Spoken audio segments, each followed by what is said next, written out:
wonderful idiots, don't you know? Banging our heads to the rhythm of the code. We don't care about dollars or the shiny blade. We're just wanting to see the road. It's all every day. Round tripping positions, that's how we roll. We won't make a dollar, won't celebrate. We're the zero holders, so after we say, zero holders are after we say.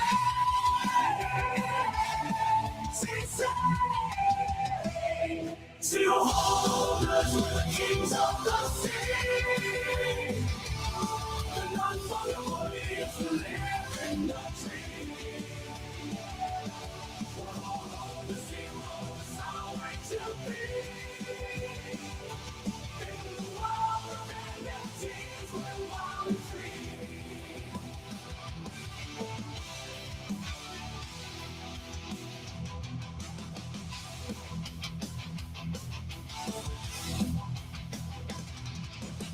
What's up, boys? Mega GMs. Happy freak. What even is today? Where are we? Boy, we're almost like halfway through the year already. Jesus Christ. How we doing, man? Everybody happy? Everybody optimistic? Everybody feeling pretty good? Everyone making money? If your answer is no, you're in the right place. Welcome.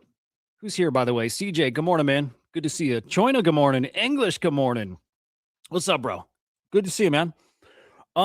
Dude, really fun week, dude. I'm excited to chat today. Really fun week. And I'll say it, may, especially in NFTs.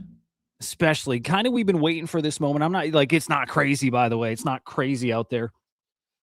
But holy cow, it's a ton of fun out there, and I hope people are playing it. I hope people have been like kind of paying attention. Hope you've been dipping your toes in. I hope you kidding me right now?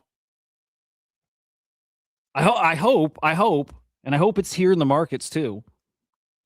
I've been talking to some like IRL people this week, and when I mention crypto, I guess I always mention crypto, but when I mention crypto, people's like eyes are lighting up a little bit, which is weird. Which is really weird to me. I thought people are like completely turned off crypto and scam and blah blah blah. And no, man, China, you fucking got me, dude. Darn. Hey, we'll point you maybe in a couple directions here today, because there is stuff happening here.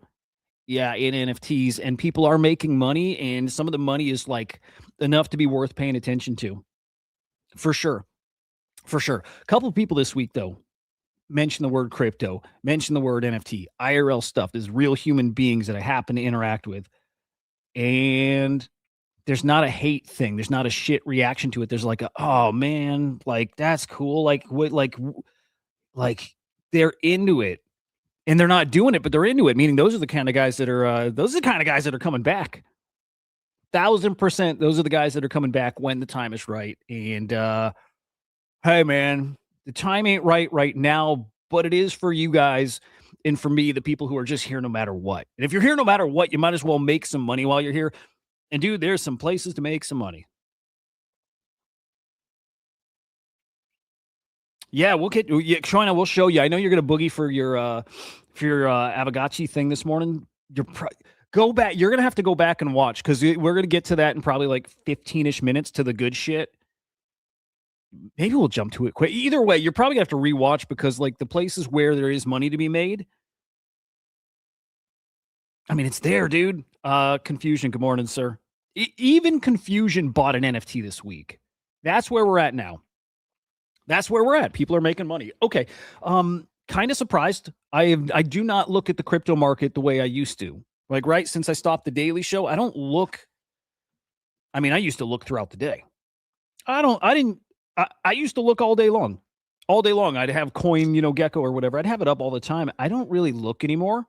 Maybe once a day, and I'll go days without even looking, because it doesn't matter much. I'm not paying attention to prices too much. That said, I thought we were still above 80, and we're not, and it's not looking great right now. 78K Bitcoin and barely hanging on there. Not awesome. If this continues, ETH is the next to fall, and we'll lose 2K. And I think this little nice couple weeks we have was probably just that. It was, I don't know. I don't know how real it was. And I think a lot of us thought this too, that we would see lower before we see like all-time highs. I think that's a real obvious thing. I think that's maybe where we're heading next though, is lower. Lower. If you're up in NFTs, you might want to consider getting the fuck out. I'll say that. Now we'll get to the NFT stuff in a minute. We'll see if we can strategize a little bit, game plan a little bit, but it might be time if you're in P to get it out. Yeah, it's fair English. But look, we're at the point now where we have a new Fed chair, and there's no talk really. In fact, I'm going to pull up Polymarket. There's no talk of like rate cuts. It's total opposite, man. We're talking like rate hikes probably coming this year if things keep going the way they're going here. Let me peek here real quick. Dude, the 10K things are going real well. I want to talk about the AI Monet thing from Shloms or whatever the dude's name is. I love this guy. Dude, he's fucking great. We got to talk about that. We got to talk about 10,000 tokens from Rhinotic from TokenWorks, which is kind of brilliant. Confusion got me to FOMO in. Confusion and Henry got me to FOMO in. So, those look pretty damn spicy. How many Fed rate cuts in 2026? 70% chance of no cuts. 16% chance of a 25 basis point cut. But do we have an increase here?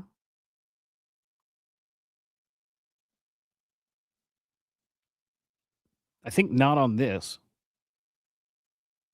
So there'd probably be another market, but I think the market is starting to price in none or maybe one rate cut, like 1 quarter point cut. But there's actually talk of a rate hike, which I don't think is crazy if things keep heading the way they're going. That said, so I'll pull that up. Yeah, Choina, the two things though that you want to really pay attention to, again, we'll dive in today. It's normies. I think there's still a play in normies, less of a play now. But definitely this 10,000 token thing. I think that thing's got a real chance at being something spicy-ish. Maybe the best play was already behind us there, but maybe not. I'm gonna peek at Confusion's post. Look, Clarity Act, really good progress this week. Got it through the markup. Surprised, not surprised. I'm just like, this thing looks like it'll pass. It's got the support at this point. That said, there was something really, really important that was pulled from the Clarity Act. Let me see if I can dial right into it right now. Here we go. Last minute negotiations meant that they removed language from the Blockchain Regulatory Certainty Act in Section 301 of the Clarity Act. Okay, what this is, it's the provision that explicitly protected non-custodial software developers from being classified as money transmitters. This is kind of a problem. It's kind of a problem. Direct response to the Tornado Cash and Samurai Wallet prosecutions. Preserves prosecutors' ability to go after those who knowingly facilitate crime. And maybe that's the key point there. But yeah, I think that was a big thing to get pulled from the Clarity Act here. And I'm not going to get deeper into it now. I might even save that for tomorrow. But just know that this thing is changing. It has changed. There are over 100 amendments to this thing going into the markup. Yeah, that'd be better to save for tomorrow. But either way, there's some momentum behind it. It's probably going to pass. And it probably moves the needle a bit. It probably does. What's up, Global? Good to see you, sir. It probably moves the needle a bit. You see stuff like this. I'll just say this, man. Not organic. Just, maybe people already knew that. I didn't know that. I'll just say that, though. Not organic. When you see these representatives and Congress folk changing their PFPs, always seems to be a pudgy penguin. Not organic. I don't think it's organic. I'll just say that. Third one. Third one. I think there's a little more. I think there's a little more to that stuff. You know, it is what it is. But Clarity Act is coming in almost definitely. Things are coming on chain, definitely. And our edge, I was listening to a Thread Guy interview with, I forget the dude's name, Chris Camello, and just talking about the edge, the edge that he had back in the day, the edge that we had a few years back, and that edge is getting diminished. Right now, I think you still got it because there's so few people here, but boy, dude, if you listen to that markup for the Clarity Act and you hear Elizabeth Warren talking and just combative and fighting everything, and you know what motivates her, she's disgusting. She's disgusting, dude. She's well, yeah, dude.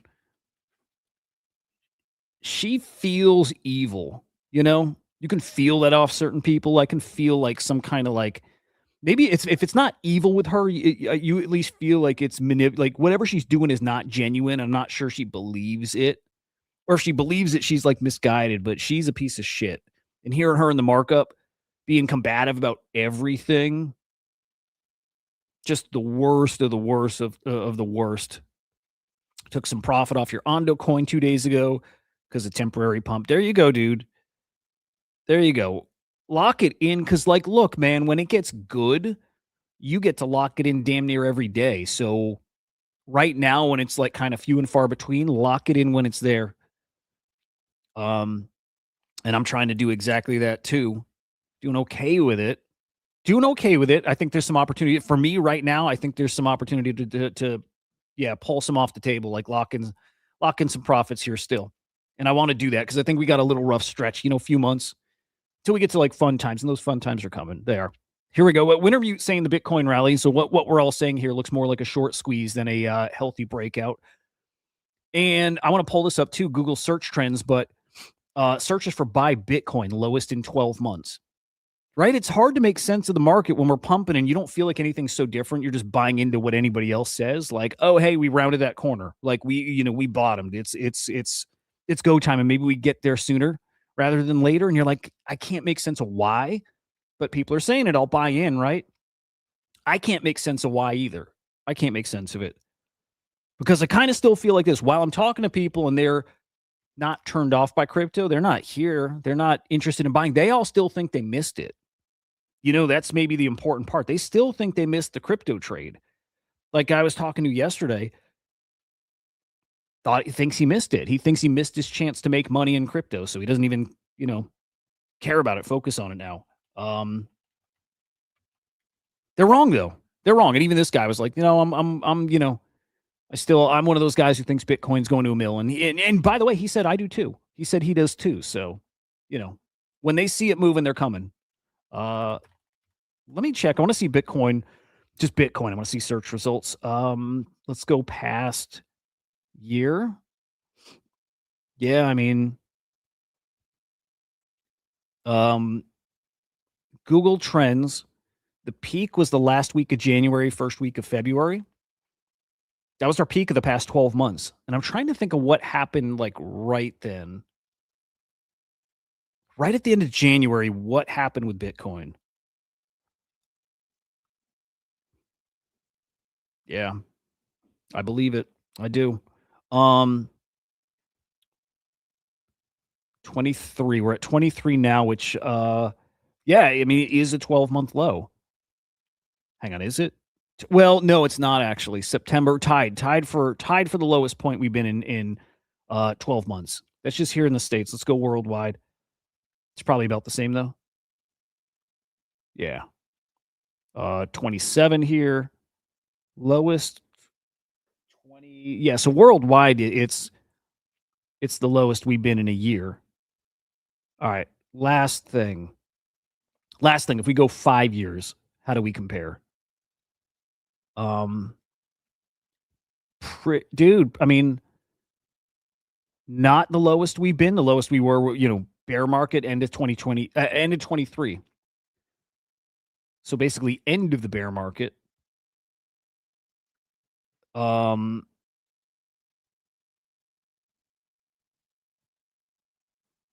not great, and that can turn around in an instant. And the Clarity Act could be one of those. It could be that catalyst. I don't know if it is the one catalyst, but it's like it's up there. Again, confusing when you got guys saying stuff like this, right?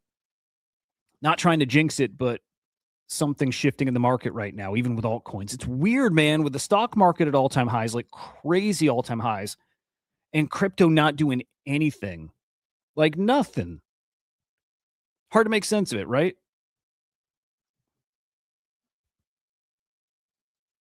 Rocky. GM, brother. It's hard to make sense of it. And also you can't argue that there's some wins out there. You can't. You can't. So anyway, Kevin Warsh, to Global's point, I'll go back to that in a second, but confirmed as the new Fed chair. Jerome Powell's last day was yesterday. Is he not like sworn in? Is that what's up? Like he's confirmed, but he's not sworn in until June 16th. And then Global saying historically, new Fed chair, Bitcoin plummets.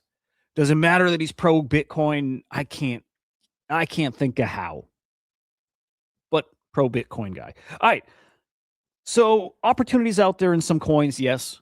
I'm not looking at them. I'm not trading them.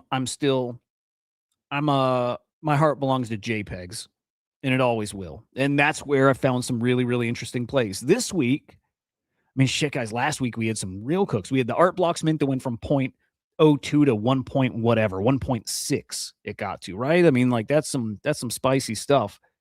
It's exactly what you're looking for.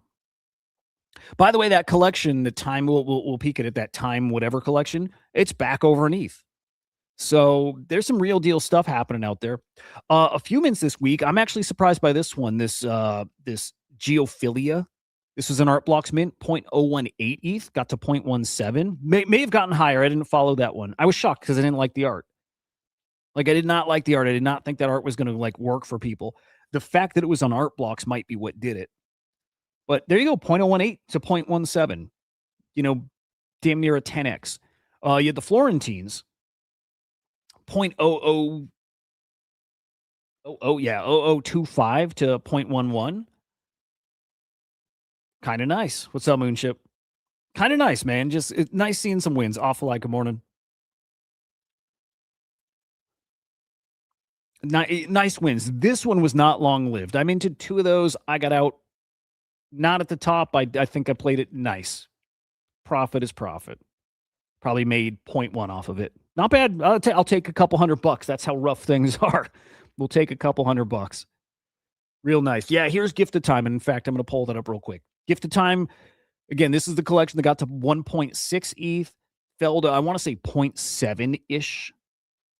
Back yesterday, day before to 1.3. Like, great, dude.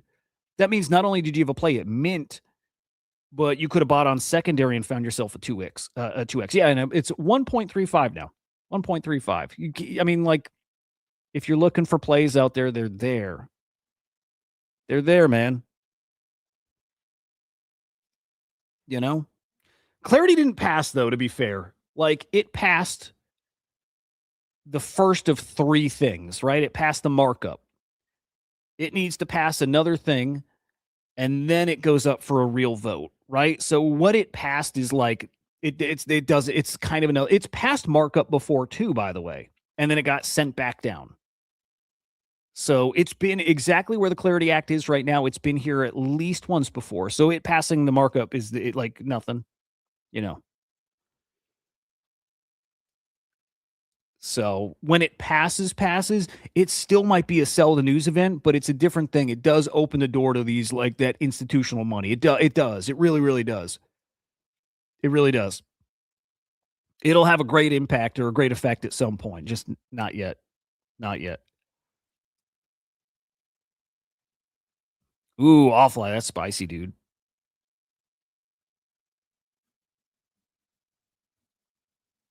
Ooh, by the way, I like your normie. Yep. I think they got the Democrats' support right now. I think. Like hell, last markup, they had 0 Democrats vote for it. Now they I can't remember the exact number, but they got it. Yeah. Node Monk sale. Oh, Cirque did, dude. Cirque is cool. I still am not giga bullish on normies, although I think still with Cirque alone, he carries it. I just think he's that guy. In a way, he is. Node Monk sold for 0.13 Bitcoin, almost 10 grand. Like, people are trading. People are trading. Actually, no. This isn't somebody trading. This is somebody collecting. Really, really good to see. Really good to see. And still, I'll stick with this, man. It doesn't matter until you get the punk sweeps. And I know there's punk sales. Somebody mentioned this the other day, right? Because I'm saying we're not back till we see 50 punks sold in a day. And I know somebody else had chimed in. Well, no, we're seeing punk sales. I'm like, yeah, no, we're definitely seeing some punk sales. We're seeing some nice punk sales, but we're not seeing the guys chasing. We're not seeing somebody sweep 10 punks. We're not seeing multiple guys go in and all sweep, and it's like 50 to 100 punks in a day. It's not happening, man. It's not happening. It's not that time. Nobody's got confidence in this market. Nobody wants to bag hold. You want you want to ride the wave, and the wave isn't here yet. Okay. So, okay, you got the art blocks mint you could have played, and Florentines for, a 12 to 24-hour period you could play. You could play the longer game and do something like Normies, which is one of the best, just one of the best mints we've seen, well, definitely this year. But, and, we talk about these to death here. 0.0005 ETH. That was the mint. And normies keep hitting new all-time highs, and they're right in that range. My price target for normies was 0.3 to 0.5. That was my target. I was holding these for that range. Well, they got there this week. Normies got to, and I saw them at 0.41, 0.42, and I don't know if they got higher than that. I don't think they did. If they did, whatever. Normies got there. They're right in that range. They got there. It's a great trade. It only took a couple months to get there. February, March, April. Let's say 3-ish months. At the most, 3 months. 0.0005 to 0.4. Pretty sweet. You can play this slow, man. You can play this slow and make some money. Some of this stuff is just so easy. It's very obvious. Cirque is a very obvious guy to be betting on. I don't know if 10K. See, I don't think I'm there. Confusion. Like, we'll see. We'll get to 10K. I don't think 10K flips normies unless it's normies fall further, which right now we'll look, but they're at like 0.3, maybe whatever, 0.28. I don't know. We'll peek. If normies go like fall to 0.15, the 10K can flip them. Somewhere around a quarter ETH, they could flip. But if normies stay around like 0.3, 0.4, and if they can move up to like 0.5, 0.6, whatever, then I don't think the 10Ks flip them. Unless the 10Ks get super spicy course, and then they could. And by the way, 10K could. I'm not making that bet. I'm not making that bet. Peak at normies. So yeah, I broke one off. Again, I'm just trying to lock in some profits here because I think it slows down quite a bit here. There are people coming in, by the way. It's like we planned. It's like people who did trade NFTs are coming back in to trade NFTs. It's not going to last long, and we're not getting a ton of new blood here. We're getting some, but we're not getting a ton. Normies right now 0.31. 0.31. Can these get back to 0.4? Can they make a new all-time high 0.5? They could. They could. This is actually what I was just going to mention offline. The thing they got going for them is a thing that I don't think people really care about, man. So normies, what they had yesterday, what pushed them to all-time high and what people were planning on selling around, myself included, is like, what's their thing, right? What's their big news thing? What's their catalyst? It's, you're normie, you can awaken an agent. And so your NFT is tied to an agent, like an AI agent. And man, it's just a thing we've already know. We lived through the AI agent thing for a year and a half. I think everybody's like desensitized to it. We kind of get the limits to it. Like we like our excitement. Like I think we burned all that up over the past year and a half. So it's a thing that they can like tweet about and build and talk about whatever. But like, it's not going to get people really moving. Nobody's buying a normie to get an AI agent. That's not happening. It's not happening. People buy a normie to support Cirque. But nobody's buying a normie because it's got an AI agent attached to it. It's just not happening. And when I saw that's the direction they're going, I'm like, yeah, dude, I think I'm out right around when that thing launches. Again, it's why I got rid of one. I'm holding the other because I'm just going to play the Cirque thing. I like the dude. So like, hold that one and let's see if you can push this higher. But these things cooking because it's now an NFT tied to an agent. It's like as much of a nothing burger as anything else. Especially because, dude, these agents aren't going to do things. right? They're not like productivity things. They don't have to be, by the way. They're just personalities, which is awesome. I love that. But like, who's paying for the inference? Like, right? Who's paying for the cognition? Who's paying to keep these things alive? It's not the person who has the NFT. And all that means is it just limits what they can do. They will just stay like personalities, which is fine. But this isn't some like crazy, mind blowing fucking thing to me at all. Like, at all. Like, right? I live in that world. We're building the same thing. We're building ones that actually are personalities, but actually, like, they do things too. So I understand people's like excitement around that stuff. It's not much. It's not much. So I don't know. I don't think the AI thing attached to these means much at all, other than it's cool and I like seeing somebody build. I like it, but I'm probably going to be out of that last normie here sooner rather than later. We'll lock in some more profits, right? So, what's up, Uncle Matt? Good to see you, man. Again, I like him. But I don't know. I don't see anything crazy for them other than just Cirque. And it's a good success story. And by the way, everybody else had the plan I had is what normal anybody who's doing NFTs has the same plan. Like, oh, they're gonna launch agents on Friday, better be out Friday or before Friday. It's exactly what happened. So again, from 0.4 whatever to 0.3 basically, and I think that screenshot showed they dipped to like 0.2 something.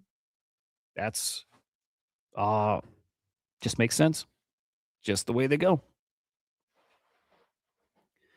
He can do some crazy shit, but Awfuleye, it costs so much money. It costs so much money to have thousands of agents that actually do stuff, right? Like it's not free. And I know Cirque's got money. I know because he's supporting the floor, right? But if he wants to push and have the agents do something like do something, it's going to cost thousands and thousands and fucking tens of thousands of dollars, if not more, to really build something. And if he's going to foot the bill, great. But I don't know that he is, and I don't think anybody else is going to pay for that. You know what I mean? Like, so he could do some cool shit, but if he does, there's going to be a big cost with it. I think they're just going to stay as personalities, which cool.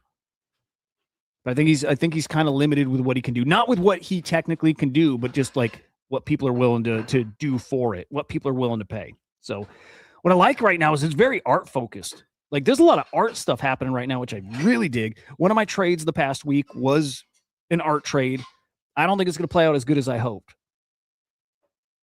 It was that drop on shape. Again, I shared this last week, but let's catch up on it. Let's do a little update. The what is it? Please respond. Hang on. With normies in general, it doesn't have to stick to just the agents. Them having an API and stuff. No, fair. People can build off it. People can build. There can be, and people are building off it. By the way, just cool stuff. Just like fun. I dig that. Vibes can carry normies pretty far. So like with that, I think we're on the same page. Like Vibes can carry normies, and he's got like the people behind him. He does. He just does.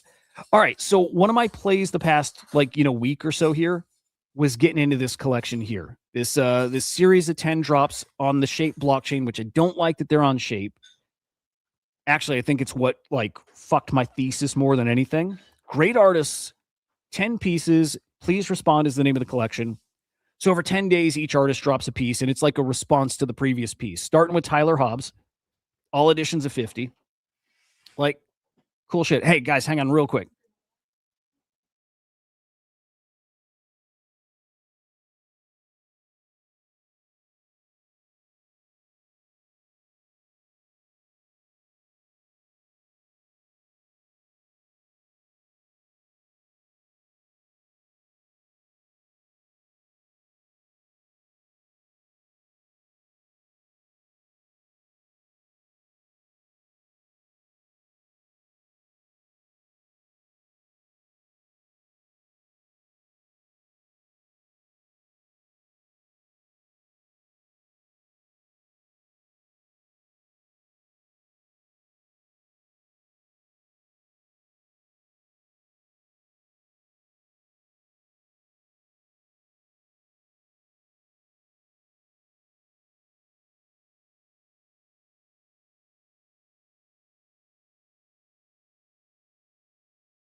Dude, when I mute my mic, do you hear the music? I feel like you don't hear the music. Whatever. What's up, Hoods? Good morning, man. All right. Shit. Where was I? Where were we? What was the play? The play here, guys. Okay, 0.7 ETH mint, 0.7 ETH to mint pass. You didn't hear it? Damn. Okay. I knew that. I'm off my game. It's all good. 0.7 ETH for the mint pass gets you all 10 pieces. And in my head, I'm like, dude, Tyler Hobbs alone, I think, covers the mint. Covers the mint. Motherfucker. Damn. Tyler Hobbs piece drops. Great. It was selling for 0.7, 0.8, maybe 0.9. And the floor of it got to like 1.3. Never saw a sale up there, but like great start. I'm like, okay, this is going to play out. It's going to play out exactly like I was hoping. So it drops and then it slows right down because I think nobody wants to collect on shape. Like, why? Like, no offense to shape, but why would you? I don't want to collect on shape. I don't want to collect on abstract. I don't want to collect on, I don't even want to really collect on Solana, to be honest. I want to collect on mainnet, you know? So again, no offense to shape. I like the art dudes a lot. Like, I like them a lot. I like them trying stuff. But I don't really want to spend a ton of money on a chain because I've seen how that plays out and I see how other people value stuff on other chains. I don't care. I'll collect on Bitcoin and I'll collect on ETH. That's it. So again, you have these come out. I think there's not huge demand for it because of that and because they're not pumpy with it too. You know, they put out their tweet announcing the piece and then they move right on. There's no like hype behind the thing, whatever. So thesis kind of blown up, kind of. If I make my money back, that's going to be the win. Right now, 0.68 floor on this thing. If this market picks back up, I'll make it. I'll get it. But as of now, I'm not super optimistic I'm going to make it back. I'm just not. Other pieces, though, these mint, by the way, daily at 0.07. Again, 50 total. If you have the mint pass, you get a drop. 25 of them go to the public sale. Again, there's only 50 total. But again, on shape, I don't think it's enough, even with these great artists. So the floor on these pieces, we get the 10 days. It's completed now, by the way. 0.065, 0.07. So under mint price, at mint price, basically at mint price. This one barely above mint, 0.09, not selling. This one here, what's her name? Was this Alexandra? I love her, by the way. She's awesome. Collector on, I think I've collected her on ETH before too, but on Tezos especially. That's the one piece I've sold so far. Sold that one for 0.12. Awesome. There we go. We're moving. We're moving. If I can sell that, which I did, and sell this for 0.6, 0.7, we're break even and everything else is just gravy, right? Like everything else is like icing on the cake. We can finish ahead. And I think it'll play out that way. I think it can play out that way. That's damn, that's a good shout, Moonship. How's the NFT market going to grow? Stubborn people won't use anything but ETH. I think they're just going to have to everybody use ETH though.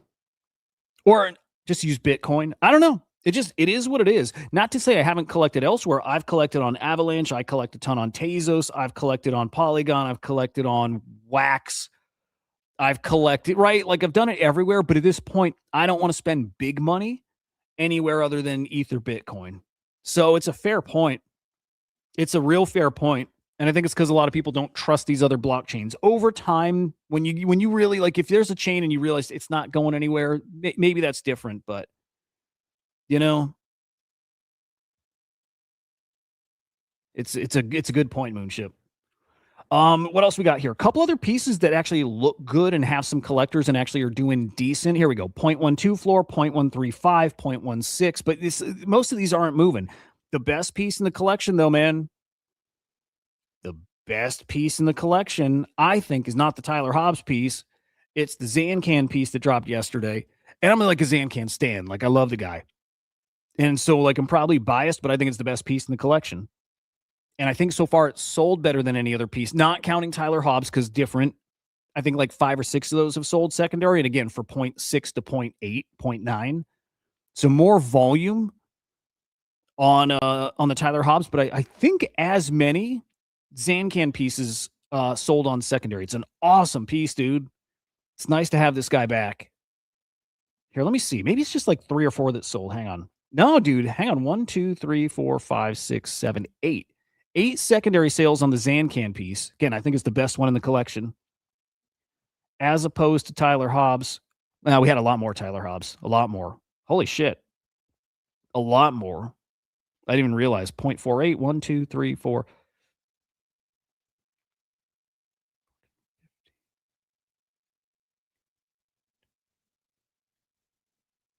Dude, we had like 25 of these sell on secondary. I didn't realize. I didn't know that many had sold. So the Tyler Hobbs piece, definitely the king of the collection. But yeah, I don't know. Let's see if all the collectors who wanted it got it and are done, or if there's still some left. I don't know, but I did not time that well. I should have sold right out of the gate. Yeah, we'll see. Either way, hope to break even, hope to be up, whatever. But that was one of the plays here. It's a great collection. I'm glad that some good art is out there and good art's being talked about. And I'm glad that people are buying. I'm glad that people are buying good art. Like, I think it's good art. It's fun. That 10. Okay, we'll do 10K real quick in a quick moment here too. But I am going to shout out Curb Appeal again, which I am going to collect more. This thing is dipped all the way from, its mint price 0.04, whatever, fallen to like 0.02. And I should have grabbed a few more. I've grabbed one more this past week. I want to get up to like 10-ish. But here we are. We're basically back to mint price 0.039. By the way, I'm doing a spaces with this guy on Monday, which I'm excited for. This 0009 dude. I think he's great. I really do think this guy's awesome. I think he's like on a come up arc. But my friend Anthony's hosting that space. I'll be up there to support and all that. And I can't wait. I've never chatted with this guy before, but that's Monday at, hang on, let me find it. It's Monday at, when is it? When the fuck is that? I think like 12:30 Eastern time. Here we go. Hang on. Here we go. Monday. Where's the space? Here we go. 11:30. This is Central. Yeah. So 12:30 p.m. Eastern time. Should be cool. Should be cool. He's also going to be featured in this new like IRL gallery kind of showing at this big old museum, I think in Mexico, hosted by or it's a collaboration. It's a partnership with 8nap Art. So Jay Squiggle putting that on, which is awesome. Jared is cooking, man. Jared's doing some really, really cool shit. But 0009 is going to be there, and Harto is going to be there, and I think maybe Delta Sauce, and there's a couple other big artists that are part of this thing too. We'll show that in a bit too. But yeah, the art stuff is looking really good right now. And I'm fucking digging it. I'm digging it. Still maybe like the best part of the space. We'll get to the Monet thing too, but man, there's some plays in the art world. Also, we'll throw Beeple in there, of course. I mean, we have to. Maybe the hottest thing going on this week in the market is not on chain. It's on fucking eBay. It's on eBay. And this we talked about last week. We're trying to lock up those node packs. Right? Remember in fact, let's pull those up. The node packs, the node everyday Beeple packs. I'm pissed. Missed it by that. Like literally by a day. The day I set my alarm finally to get up and get those packs, they were listed as in-store only. And that's what they are. They're in-store only now. You can't get these. You can't get them on the website. You can barely get them IRL at the node, shop, store, or whatever. What chain does eBay work with? Yeah. I remember when eBay was partnered with Foundation. You guys remember that? Or did eBay even buy Foundation? It was something like that. So remember they were selling NFTs on eBay? Different times. But those Beeple cards are on fire. Like fire. The common cards, I almost bought one. Common cards floor price on eBay for these Beeple cards. First off, the packs are selling for $400, $500, $600. Awesome. Individual cards, the commons, were selling for like $30, but they're at least for one day. They were so hot. The common cards were selling for $100. So almost pulled the trigger on a few at $29, $30. And I told myself, I'm like, I know this stuff. A lot of you guys do too. A lot of you guys are into like collectibles. I'm like, dude, this is not going to last long. Like, make no mistake, these are going to hold some value, I believe. But a common card at $30 is not going to last long because you got all these guys who got packs coming in the mail. And you got the guys who are going to go out to the store and they're going to buy packs and they're going to crack them and they're going to put them right on eBay. Supply's about to like 50x. Supply's about to 100x. I don't think it's going to get crazy with supply. I don't think they have a ton of these packs. I could be wrong. But I'm like, this supply right now where there's a few commons out there and then there's, whatever other tiers of rarity, triple boner, I think is the top. I'm like, whatever the supply is right now, it's going to be drastically different in a day or in a week. And already I think that's the case. So hang on, let's go to eBay. I want to peek at what those prices are now. Beeple cards. But dude, those are hot. And I'm going to show you some of these sales. Somebody is selling 25 packs, $8,000. They will not get $8,000 for it. Hang on. 25 packs, 25 times, let's say if they go 500 a pack. I can't math in my head. That's $12,000. That's $12,500 if they go at 500 a pack, and they have been going 500 a pack, so that's not crazy. That's actually kind of a discount. Let's see what the packs are going for. Dude, these are wild though. Here we go. Here's 20 packs, 4,000. 4,000, 10 bids. So that's like, that's where you find the real. Actually, that's live still. 20 packs at $4,150 right now. Let's see what they've sold for. Let's see what they're going for. These are crazy.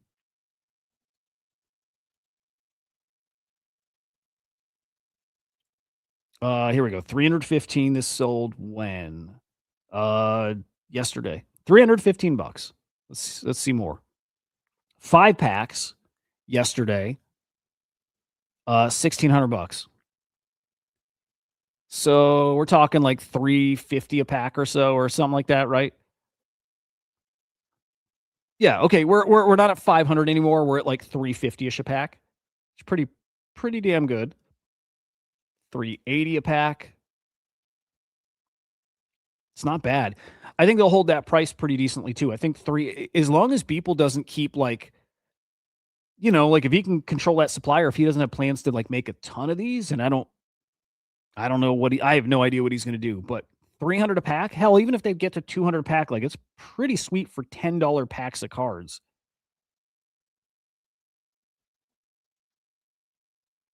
Pretty good.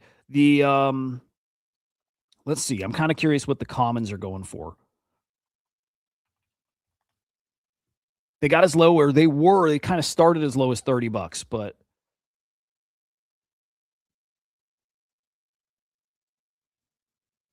I think Mario's a rare. No, it's a basic. Okay. That's a basic, $75. Dude, these are spicy. Just have no idea. I don't think anybody does. Like, no idea how many of these he's going to mint or print. I have no clue. No clue. But yeah, you get the triple boner cards, and those are going for 1,000 plus.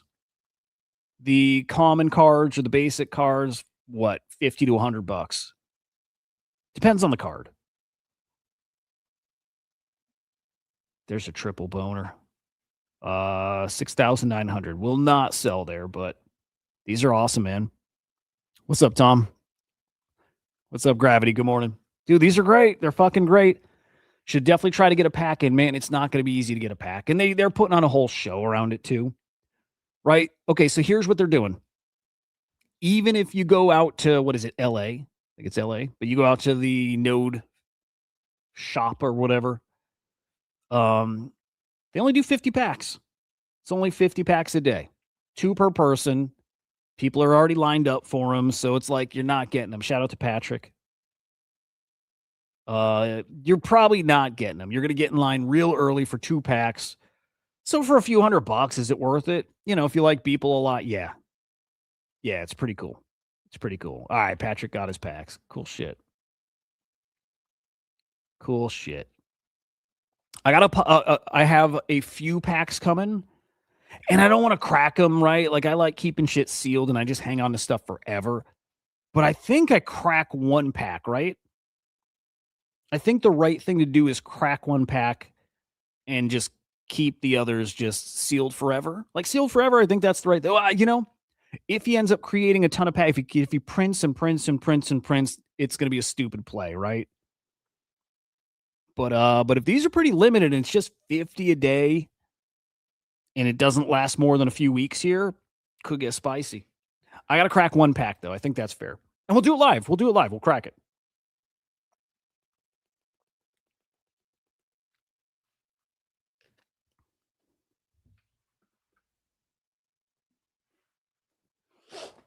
But dude, this is awesome. This is what real collecting is, and this is what happens when you don't like overthink stuff. And I'll tell you, man, everybody in NFTs on the community side is overthinking everything and hating on everything and whatever. And I'm guilty of that too sometimes, like for sure.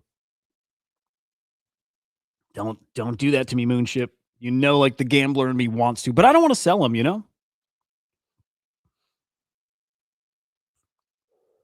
Like I'm a legit collector, or actually, you know what it is?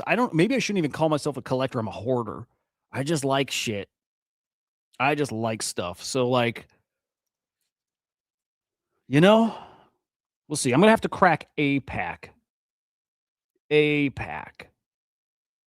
Looks pretty good. I think he's got, by the way, somebody should scan those. Somebody should see if Patrick fucked up and didn't claim his NFT. I think I've scanned all of them. I spend hours, many hours scouring the internet for those and scanning every QR code. And sometimes when you would scan it, like when the website loads, it would like lag and you would think you hit it. You would think it's claiming the NFT. Nah. But you will, dude, you got to do that thing. You'll catch people slipping sometimes. You'll find yourself some wins if you do shit like that. But yeah, dude, these are cool and these are organic and they're fucking awesome. They're just awesome. What's up, Austin? Good morning, man. Awesome. Organic, great. Fucking it's Beeple. He's our Andy Warhol. He is legendary. It's funny. And I know people collecting him who don't even really love his art, which is fine, but special dude. Here's Loki saying he thinks NFTs are due for a retracement. And I kind of agree. Unless this market does something that I don't think it's going to do, which is get even hotter than right now. And I don't buy it. I don't think it's happening now. I just don't. Most years in May, I'm not the sell in May and walk away or whatever the fuck guy. I'm not that. I'm the opposite. I just don't do that. But I don't know why I feel so strongly this year that it is that. So maybe you should play that opposite. But I definitely don't trust anything getting much hotter. I just don't. I don't feel it now. I feel like we peaked energy wise. And I felt that right a couple months ago with NFTs too. I think I'm feeling it again right now. But Loki's saying at this rate with new mints, I think NFTs are due for retracement. Not enough liquidity to sustain all the drops. And he's right. There's just a bunch of new drops, and most of them are not getting far. And Florentine's is a great example. Tiny collection, 1,400. Didn't get far, 0.1, and it got there briefly. It didn't stay there long at all and quickly down to like 0.07, 0.05, point whatever, right? Like, I don't think we have it there. I don't. I think a lot of guys are looking to do what I'm doing, which is like lock in some profits. These things are not going to an ETH. These things are not going to multiple ETH. The 10K thing, different still because it's, kind of meme coiny. It is meme coiny. Actually, he mentions meme coins here. What is he saying? Not enough liquidity. Yes. Already seeing terrible marketing and new whitelist farmers and communities popping up. Yes. Kind of. So what? Yeah. This isn't meme coins. NFTs need curation, and real collectors, curation takes time. Slow is good. I mean, I mostly agree with that, except I disagree. It is meme coins. NFTs are meme coins. They are. NFTs are meme coins. I know a lot of people like purists or whatever don't want them to be, but they are. NFTs are mostly all meme coins, and it's totally okay. You can be cool with that. Like, stop fighting it. I don't like this shit. Like Anon shitting on how people sell. I don't like that shit.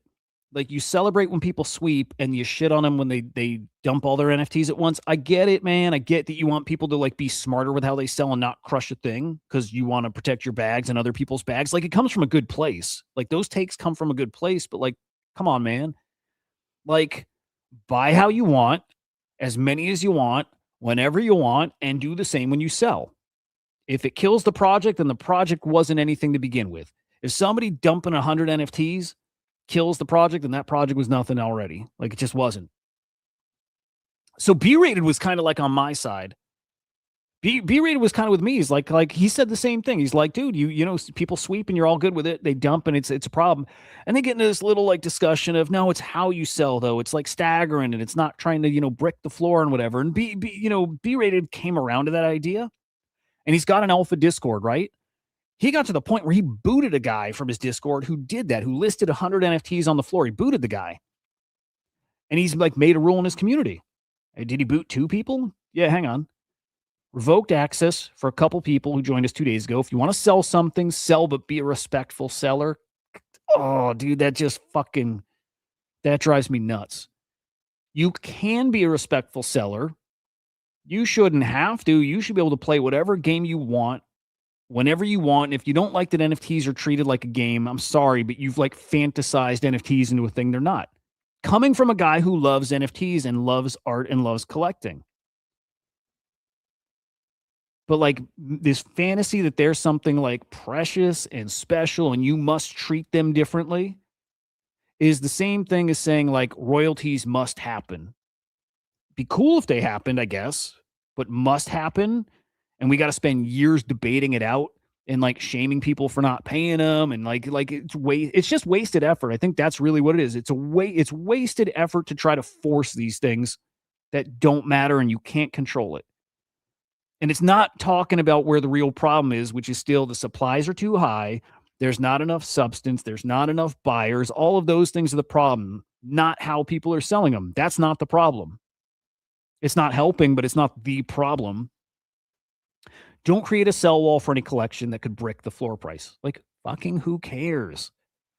If you can't get through a listing of 50 NFTs, then nobody wants your shit. Like, it's kind of that simple. The aim of our community is to be a net positive. Like, again, if you're staggering it and you're massaging how you sell, it's fake. It's just fake. And then you're just going to have people fucked when it's the bear market and they can't sell anyways because they were tricked into thinking this thing was organic and it's not. So I don't know. I just don't like artificial stuff, man. It's fine if you want to try that way. It's fine. Like everything's fucking fine either way. I'm not right. Nobody's wrong. Nobody else is right. Like it's so stupid. None of it matters. What matters is what Beeple's doing because it's real. Because people are lined up for it IRL, taking out hours of their days to get these packs of $10 cards because they love them and because there's demand for them not on chain, like on fucking eBay. That matters. Dude, it's just so goofy, all of it. Like, we're so self-important with our fucking NFT bags. And like, I don't have to explain to you guys. You guys know me. Like, I love this shit more than anything. But if there's somebody new tuning in here, hear this thing, they might think I don't love NFTs. No, I fucking love them more than anything. But I think there's some loud voices who are absolutely fucking ridiculous with this stuff. And like, again, self-important and all, like, whatever. It's silly. Some nice punk sales. Did we get some nice? I mean, again, there have been some nice punk sales. Some. In fact, let me see if we're getting any momentum there. I don't think we are. I'm pretty sure we're not. And I'm pretty sure we need it. Again, we are not. Well, hey. Okay. This is what I'm talking about. This is the good shit. Okay. This looks behind. This should not be 2 days ago, but whatever.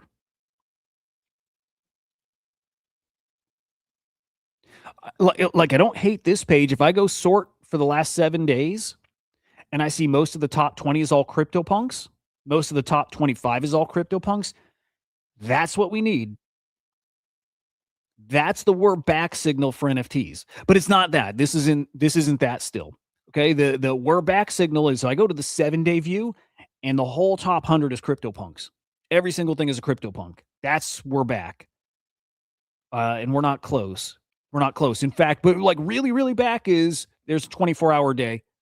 There's a 24-hour period where the top 50 is all CryptoPunks or 100 or whatever, but not, it's not 5 or 6. That's like a normal day, or should be. But I'll take this, dude. I'll take it. That's nice. That's nice. We need punks moving. We do need punks moving. Okay, we'll get to Monet in a minute. Let me jump to because wait. Choina, do we got you still?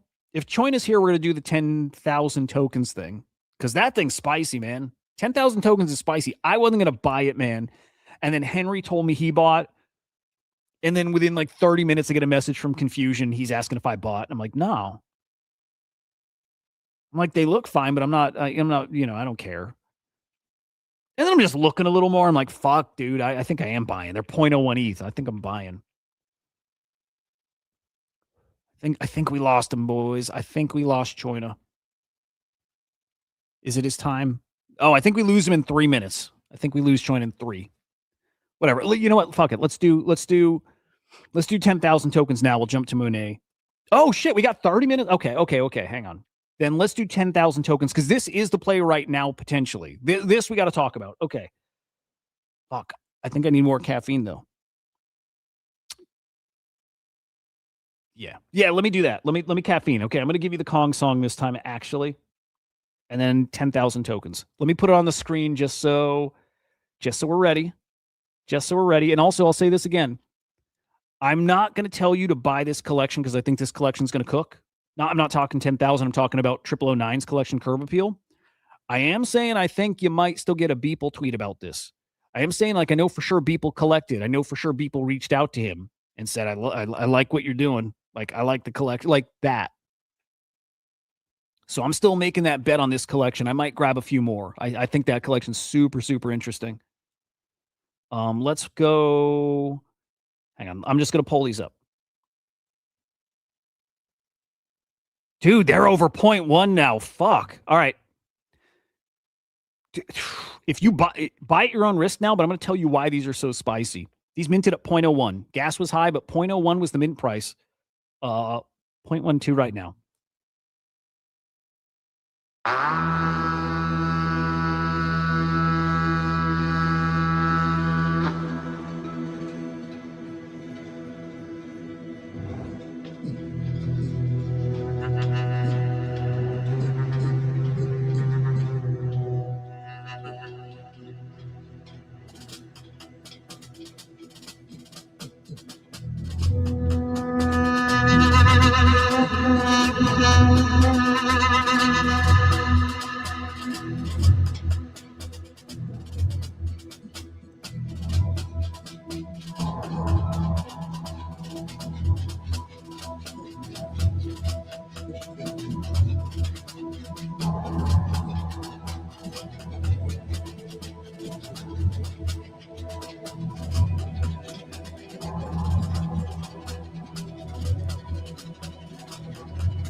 Damn, song is so good, dude. This song is so good. I always forget the dude who made it, but it's so good. Oh, 10,000 tokens. Like, what an interesting thing. All right. 10,000 tokens is a new 10K NFT collection coming from TokenWorks. You know, the guys behind Punkster and Vibester and Apester and all the stirs, the whole strategy token meta, that's them. Also the what was that new AI thing? The code one, the thing that you would prompt. You could prompt the token mechanics. That experiment from a few weeks back. See, again, same thing, TokenWorks. Okay. Their new product is 10,000 tokens. It's a bit of a commentary about like something like PUMPFUN, like infinite tokens ain't great. Not a ton of opportunity. What happens if you limit the number of tokens that could be launched in an ecosystem? You limit it to 10,000. And then what if you have to own this NFT in order to create one of those 10,000 tokens? Some of this stuff I don't know, by the way. Like, I got to maybe we pull up the white paper and see. But what I don't know is, are the mechanics of these like meme coins or tokens, is it like Punkster? Like, is it like some of the fees feed to other tokens, some of the fees feed to Punkster? That's the stuff I'm not totally sure about. But what we do know is 10,000 NFTs minted for 0.01 ETH. If you want to launch one of these 10,000 tokens, you have to burn your NFT. When you burn your NFT, you launch your token, you get 50% of the token supply. Kind of cool. Kind of cool, kind of cool. There we go. There we go. What's up, home? That horn is the part where it gets good. It's right at the start. Burn the NFT to launch a token, get 50% of the supply. Or, this is where it gets actually extra spicy. Or, don't burn your NFT at all. Keep that fucking thing. And you get 30%, or I should say, the NFT token holders, the NFT holders, get 30% of the fees when those tokens are traded. That's how it works. That's the mechanics of this. Burn your NFT to launch a token, and you get 50% of the token supply. Or keep the NFT, and let's say Choina burns his NFT, launches a token. It's crazy hot. This thing gets to 20, 30, 50 mil market cap, and you get all these trading fees. 30% of the fees of that token go to the NFT holders, split across the NFT holders. But not just that token. Every token that's launched as part of 10,000 tokens, 30% of the fees go to the NFT holders. So the more tokens that are launched, the more fees, like all in theory, right? But the more fees go to the NFT holders. There's less NFT holders, the more tokens are launched. So it's just fewer and fewer and fewer people. Fewer and fewer people are getting those fees. You're getting more fees. Man, if you get one token that really, really rips, this could get kind of spicy. Like rough numbers here. Like this is not crazy, by the way. And this maybe is like, this isn't FUD, but like, okay, rough numbers. If let's say a token launches and it's pretty hot and they make $1 million in fees, right? $1 million in fees and 30% of it's going to the token holders and there's 10,000 NFTs. It's like $30 per NFT. One of you guys who's way deeper in meme coins, give me a number. Let's say a super successful coin. Give me a couple numbers, like a very successful coin. What kind of fees are they looking at? Like daily, weekly, whatever, or even like lifetime. Like what's a really successful coin look like? Let's go something like I don't want to do like a Pepe because that's ridiculous. Like nothing here will be like Pepe. But give me something that you would consider a successful meme coin that's like lasts, right? We could even go like Punkster or something like that, I guess. But I want to get an example of something super successful and then something that's like medium successful, just to get an idea of what the fees look like. But $1 million in fees would equal $30 per NFT, which doesn't sound like a lot. Already you're like, well, why the fuck would it be worth 0.1 ETH, right? 0.1 ETH to get $30 if there's $1 million in fees. Got to remember the guys who minted paid 0.01. At that point, they're already up. And gas fees were high. It's crazy to see high gas fees. But let's just say they're break even at that point. One token that pulls in $1 million in fees, you're break even on your NFT. The bet here is that, I don't know, a third of the supply is burned to launch tokens, or half the supply is burned to launch tokens, or whatever the number is. Part of the bet is it's not 30% of the fees are split between 10,000 NFT holders. It's that, 30% of the fees are split between 5,000 NFTs or 3,000 or 2,000 or whatever the number is. That's kind of part of the bet here. And that's the game. And can it work? Well, you have 10,000 chances to make it work. You have 10,000 chances to make it work. Can it work? Will it work? Don't know. Actually, not really betting on it. And so I'm thinking if I sell these two, I minted 3. I bought one on secondary. I thought I bought another one. I thought I had 5 total. Kind of wish I did. But sitting on 4 of these, I'm feeling like these get to a quarter ETH now. Like I'm kind of just feeling a way about these. I'm surprised-ish they're this high this quick, but also they're kind of interesting. Again, these kind of could work. You get 10,000 chances to make it work. It's going to take the right meme, and it's going to take the right people, and it's going to take the right whatever. But here's the thing. If something like Normies, like if Normies is cooking because of Cirque, and because he's that dude, right? He's just got, like, he's just so connected, and he's like a, highly regarded guy, right? Like, people just like him. People like him. Well, you got exactly that going on in the TokenWorks ecosystem. Rhinotic people fucking love. And now you got more than just the Rhinotic dude. Am I saying his name right? I think I am. You got more than just him because it came out yesterday. It came out yesterday that Jack Butcher designed the images for this too. So all of a sudden, you got like a Jack Butcher effect in this collection too. It's not just Token Works; it's Token Works with Jack Butcher's like stamp on here too. Maybe Jack Butcher decides to do a coin here. I doubt it. I doubt it. But again, now you're bringing in more attention into this thing, and you may be bringing in that right crowd who's wanting, willing, whatever, to like put their money, their energy, their own attention, their own mind share that they get behind what's happening here. Kind of that simple. It's kind of that simple. Where can I get, fuck, I really want to check fees. I really want to see what a good meme coin fees look like. I'm just struggling to think of what that could be. Like $1 million in fees is not crazy. Like across all the tokens that would launch here, you'll get $1 million. But again, that's $30 per NFT. That's nothing. But I'm trying to see, is it realistic to think that across like one coin itself, if it really cooks, are we talking like 20 million fees? Like, yeah, I think so. It has to be a good cook, but right, I think 20 million fees can absolutely happen. I should say can happen. Fees depend on liquidity, TVL, and different pools. Moonship, could you throw out even an example though? It can be like a super wide range, but like just like successful coin, what kind of fees would you be looking at for, a month? Are we talking like a few $100,000? Are we talking like, a good successful coin can see 5 to 10 million fees over a month, which I think is like true, right? But just getting an idea, because again, if every million in fees is $30 per NFT, that's a good shout too. You can open a pool and undercut 10,000 main pool fees.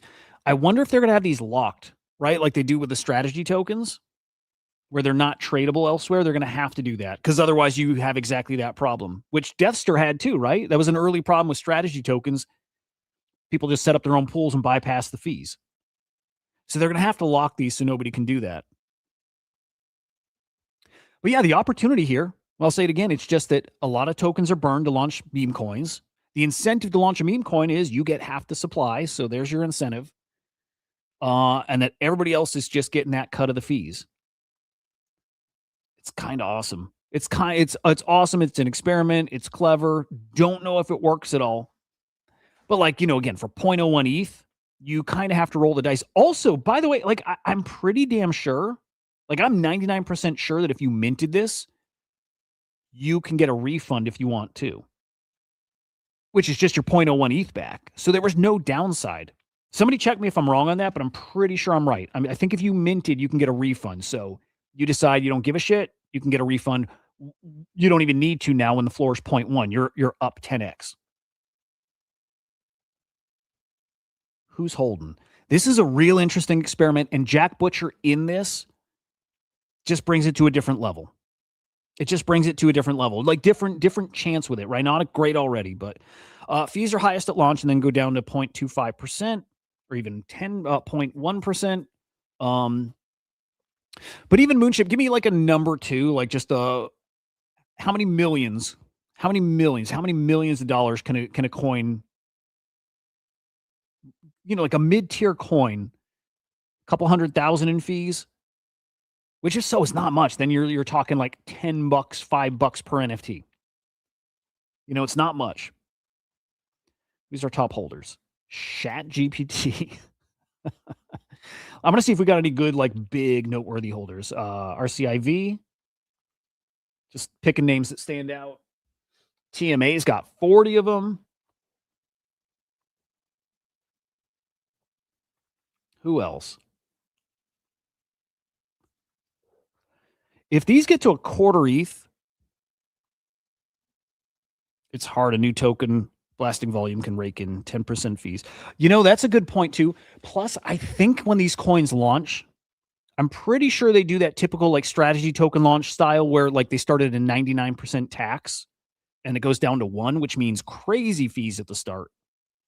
Right? So I guess it's hard to even guess. But I'll just say this again. It's not crazy to think that a coin can get $1 million in fees held even in a day. Like that happens. Like that. So it's like, if you minted these, you probably end up breaking even or making money.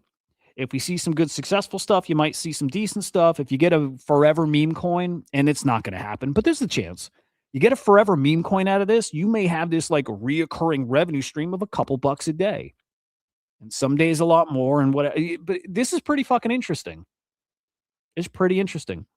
I do want to see if the tokenomics are like super different or if they're a lot like the strategy tokens. Not that they're buying other NFTs, but I want to see if there's some stuff that's like, configured in here. But dude, it's pretty cool. It's pretty cool. And I like to see experimenting like this. And man, we need so much more of this. This is the shit that I hope gets people excited here. I hope this is the stuff that gets people excited. Just people trying a thing. And if it doesn't work, cool. You move on and you get to then go to the next thing and apply anything we maybe learned from this to the next thing. And maybe the next thing's the thing that really takes off, like, right? Changes the way we do meme coins, whatever, right? It might not be this. It might be the next iteration. This may be dead in a month. But it's clever. It's at least fresh. It's new. And it was cheap, 0.01 ETH. I mean, if the refund option is there, and I'm real sure it is, there was no downside to it other than you're out some gas. So again, Butcher being involved, even if it's just the images, will keep this relevant. And it didn't need Butcher, by the way, but keeps it relevant at a different level for a lot longer. Man, let's see how it goes. I think it's so interesting. And I just want to see more people do this kind of thing. 10,000 tokens, infinite avatars. I don't remember what this is. So, like, let's actually check. Let me see what else. TMA's got a little breakdown. NFTs can be burned to launch a token, 50% of the token. Fees go back to the NFT. Oh, hang on. I thought 50% of the tokens go to the NFT owner, but it's not that. If you launch a coin by burning the NFT, 50% of the fees go back to you. Your alternate option is to leave the token unburned, in which case you're earning 30% of the fee, which is split between all unburned. Okay, I thought you got 50% of the supply of the token. You get 50% of the fees for the launch token. I kind of dig it. Crypto Doozy said, seen this done before. Nobody cared to burn. Yeah, this could have been done exactly the same way, but you didn't have it coming from this guy, this platform with Jack Butcher involved. It matters, dude. I mean, how many times do you see that? The same thing done, and somebody else does it and it gets all the attention. And it's kind of bullshitty, but it's how the space works. Like, literally, attention is all that matters. It's all that matters. It just takes the right people doing the thing. I dig it, man. I dig it. Like, a lot. A lot. But man, like, this is the kind of thing I would have hoped we'd see. I mean, hell, Rhinotic is one of the few doing it. But I would have hoped we saw this consistently over the past few years, just trying new shit and trying new shit and trying new shit. And it does happen, but not as much as I would have hoped. B-rated. Feeling a little retarded when I spent 0.4 ETH on gas to mint 15 of these. So he split this across accounts, right? He did this across 5 wallets because you could only mint 3 per wallet. Was my understanding. At least for me, I was limited to 3. I just want to see if he gave us any other dirt on these. Yeah, I don't know. I think they're a good play, though. Okay, so prediction. I think these can get to a quarter ETH. I don't think these are going to 1. I don't think these are going to an ETH. I have a real hard time seeing them get there. Unless somebody launches a meme coin, like somebody with a name. Unless somebody with a meme coin, like, launches something cool as shit. And then one of two things happen. Either it trades like crazy and everybody's getting a ton of fees and people want to hold it, or because he launches it and he's getting 50% of the fees, like he's eating that way, that's going to get people buying these things to launch them. So there's like a scenario where these get to 1. I just don't think it's likely. But a quarter ETH, I think, is super possible. So to quarter ETH, am I like, these are at 0.12 now. At a quarter ETH, do I sell and lock in an ETH? This is especially where we're at right now in the market. I don't think that's a crazy play at all. It's probably the right play. Lock in an ETH. It's probably the right play right now.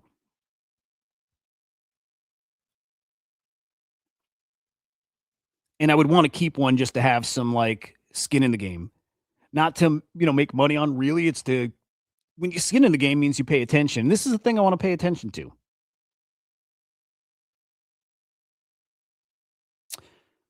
I like it a lot. I like it a lot. I do. And I'm glad I saw Henry buy, and I'm glad Confusion, if you're still there, I'm glad you were talking about it because I wouldn't have bought if you guys weren't talking about it. I was just going to watch from the sidelines and let it fade away. Um, it's pretty cool. Hope Jack Butcher does something more there. Doesn't have to, but oh yeah. I wanted to check this out. Okay. What did you Butcher do? Okay. He's talking about the artwork on it again. Jack Butcher made him. The center glyph is drawn directly from the visual lineage established by Jack Butcher through visualized value and the avatar's generative algorithm, which originated the 5x5 symmetric grid form. The four, I don't care. I mean, I do, but four pattern modes shown above, grid, rings, blocks, diagonal, are direct ports of that vocabulary preserved here without modification. It's so wordy for something that's just a glyph. And, is there anything super interesting here? The renderer is implemented in approximately 250 lines of solidity and consumes 260,000 gas per token URI call. There is no IPFS, no Arweave, no off-chain dependency. Every pixel of every NFT is generated on demand from on-chain state. That's cool. Okay, yeah, I don't know. Whatever. I like Jack Butcher. I'm just trying to remember what that avatar platform is. First use of these in the wild, front running our own implementation coming shortly. Please fork, use it as you wish. What was this, though? Hang on, we might have to grok this. I'm just trying to remember what the whole avatar thing was.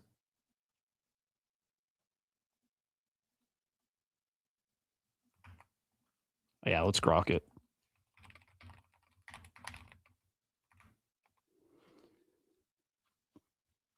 Let's see. What do you guys think? You like it? Like, it's pretty cool. I think it's pretty cool.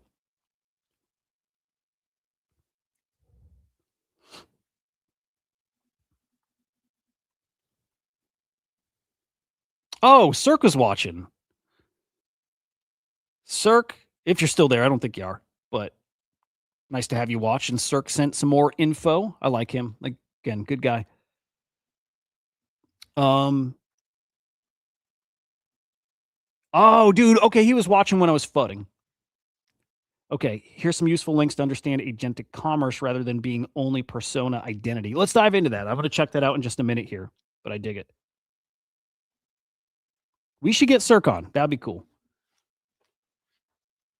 That'd be cool. He's a good guy. When he streams a lot, and I watch his streams, like super smart guy, great artist, all that stuff. And dude, he partnered. I love this. With what is it? NFC. What's the IRL event going on? I think right now, but he partnered with. Hang on a sec. I'm gonna see if I can pull this up here. I think not. I think this is not. I don't think Mr. Ricci wanted the art shared yet. But anyway, he partnered with Mr. Ricci to make the tickets for the event. NFC Lisbon, that's it. It's super cool. It's super cool. I love that. I love that stuff.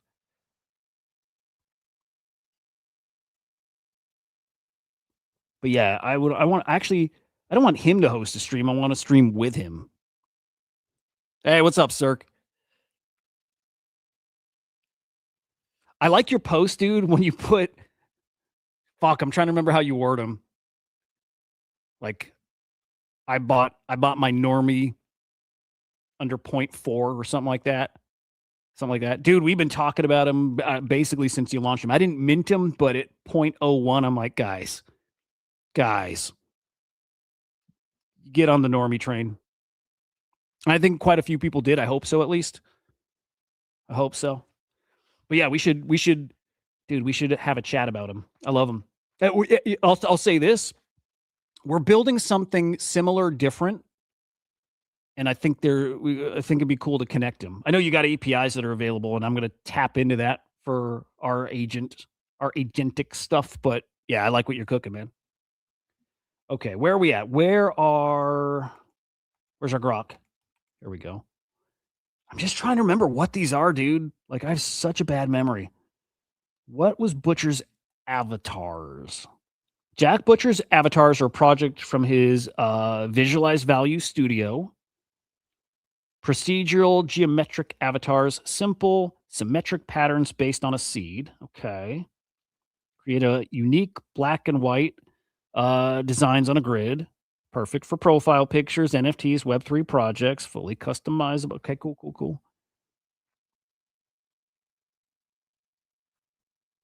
I don't know, just I like these technical bros cooking. That's all. You know what? We're lucky. We've got some good dudes here. And I don't know, just people playing with the tech and playing with the art and finding these cool ways to merge it all. That's that. If I had to pick what's my favorite thing here, it's that. It's probably why I'm so drawn to generative art too. I just like the tech mixing with the art stuff. We got a lot of it. So very, very cool. All right. So we'll keep our eyes on 10,000 tokens. They're just so interesting. Again, I'm still so curious on the upside on these things. I think we're gonna up the target though to a quarter ETH. I think we're gonna do that. Quarter ETH. Don't know if they're gonna be worth that. Don't know if you're gonna make that back. Don't care. It's just to be part of the thing. But that's our target. I dig it. All right, and now we got to talk about, again, I just love that it's all such an art-focused week. And dude, to be honest, it's been an art-focused past 6 months. We've been like just over and over, we've been saying that here. A couple things that something very organic has been happening here in NFTs. It's not just the past month it's been happening. It has been, I think, since like December's when I really felt it coming on. It has been months of really interesting stuff happening. And by that I mean people collecting and not caring, not only driven by like the value of stuff. It's a nice thing that comes along with it, but it was people collecting and saying, fuck the floor price and fuck whatever I get out of it. I just want to have this thing, man. And that has been going on for months. And I'm glad more people are starting to notice it and are starting to come back and collect. And it's about time. And it's never going to die. It's never going to fucking die. This week, those schloms, whatever, who, if you guys remember him back when the agent stuff first started taking off, remember that meme coin he had a long time back where like you couldn't even search the name of it. There was like no name on it. And that coin cooked. I think that thing got to like it got to like 150 mil market cap. I think it might have gotten to 200. I think it definitely got to like 100 plus. Boy, I had a huge bag of that. I thought that thing was going to explode. And then like trying to peel back layers of that onion where you start seeing, wait. He owns the Satan account and he owns the God account. I'm talking like Satan. He owns the Satan handle on X and he owns God on X. I feel like he's part of Nows, I think. But anyway, cool guy, cool conceptual artist. And like all of a sudden you have the craziest story from him. Like one of the most viral things this week, such a cool commentary on art and a cool comment. I'll just say this. It's like highlighting people's like just, I don't know what it is, like want to hate. There's something about people that just want to hate things. And in this case, it's people wanting to hate AI art. They want to hate it so much that they're just like blinded by it.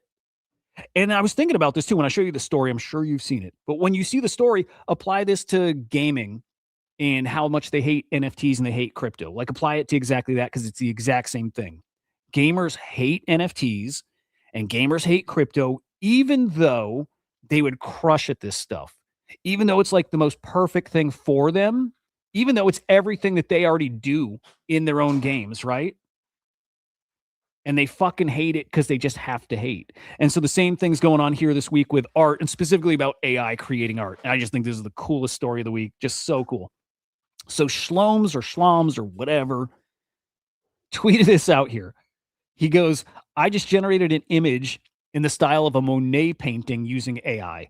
Please describe in as much detail as possible what makes this inferior to a real Monet painting. This thing's got 6 million views. When all is said and done, I wouldn't be surprised if this gets more legs and this gets to, tens of millions. Maybe it's already had its moment. I don't know, but I think this is brilliant. And it's weird to me seeing the hate it gets. Oh, well, actually, the hate makes sense because, again, people like are programmed to hate. It's weird. It's weird seeing this get hate from artists. It's really weird. Even artists that I respect, like Quasimondo, like, love that guy. One of my favorite artists in this space. Phenomenal AI artist. That guy is crazy. I have a lot of his art. I think he's so cool. And he shit on this. And I think he's basically calling this guy like a glorified shit poster, which he is. But he's saying this is not like performance art or conceptual art. He's saying it's a shit coin. And I think that's weird. And again, we'll show you why. There's the post. And we probably got to go full screen so you can see all the replies because people are salty about this for no good reason. And he fucking got everybody. So please focus on the specific visual elements that distinguish the AI image from a real Monet painting like below. So he's like zooming in and showing specific parts of the painting. And hang on. Is this the tweet with the replies? I want to make sure because I think a lot of people deleted their replies because they were so stupid. Yeah, I think he replied with a bunch of the tweets just to bring him to the forefront. I think this is kind of hard to work through, but hang on. Hang on. Let's just go through some of them. So good. It's actually brilliant. I love this. Okay. The reflection in AI art is just noise splattered right. Monet actually understood how light becomes waves on water, meaning AI might have read and tried to reinterpret this, but it doesn't understand light. AI could never understand light like Monet did. Couldn't. This is like dog shit. Couldn't do it. The choice of colors in places, the purple around the lily pad sticks out to me, is decidedly worse than most Monet. I get a sense that the artist failed to connect their eyes to the brush palette. I like that that's actually like a thoughtful reply. It's wrong. Again, if you didn't see this, like I can't wait to tell you why it's wrong, but it's wrong. It's crazy. No frame, no sense of the threshold between subject and object, just colors. Like, that's no Monet, man. That's fucking AI doesn't know what it's doing. Here's a deleted post. This one, yes, you can tell the difference. Extra different flowers. Like AI inserted stuff that wasn't there. I know the Monet painting. This is totally different. Lily pads in this one are better. Yeah. Okay, this one's actually giving the AI thing credit. With that eye to canvas connection, what I see is the artist passing what they see through a consistent filter almost. I'm not going to dive into the full post, but this guy's, I like people giving like actual critique, and yet every single person who replied is wrong.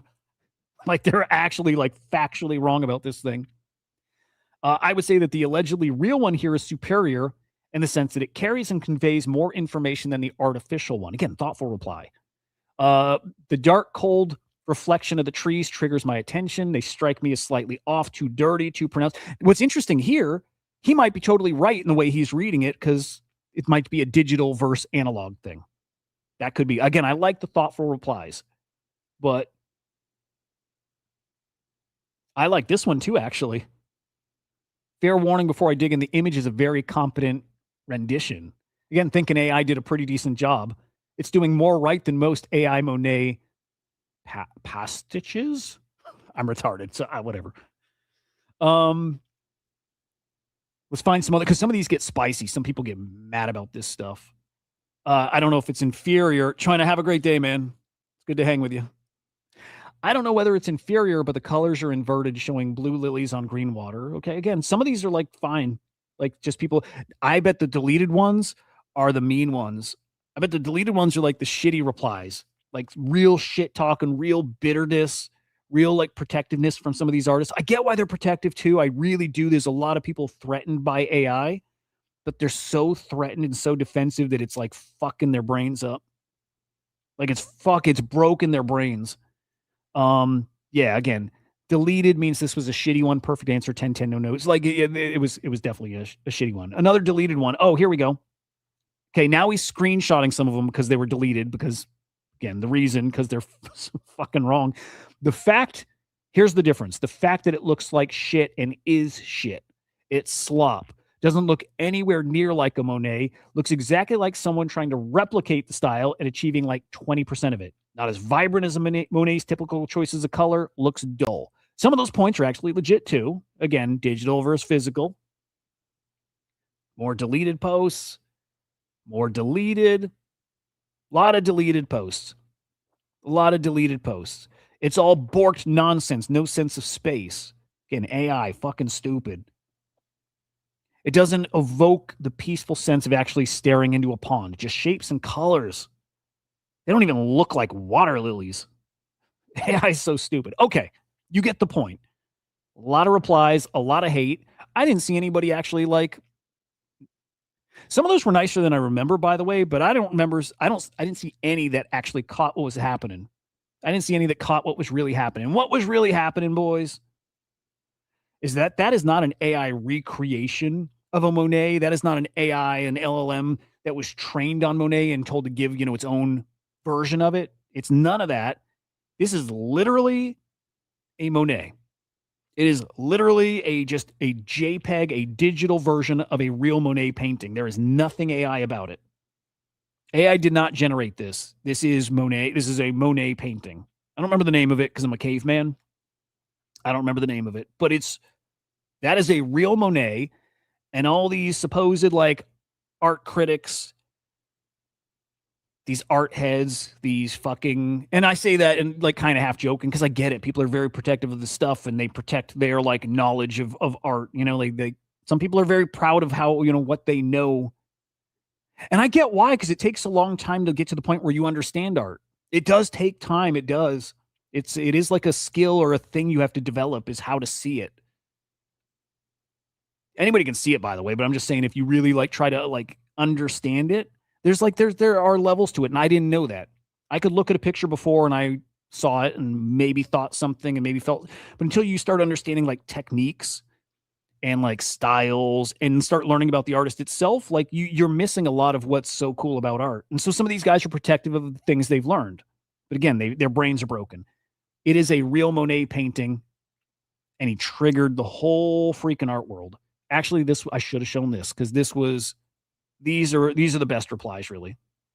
Like high school, this man here called a Monet painting. He called Monet's work high school level art. High school level art 101 work, but not even, no cohesion.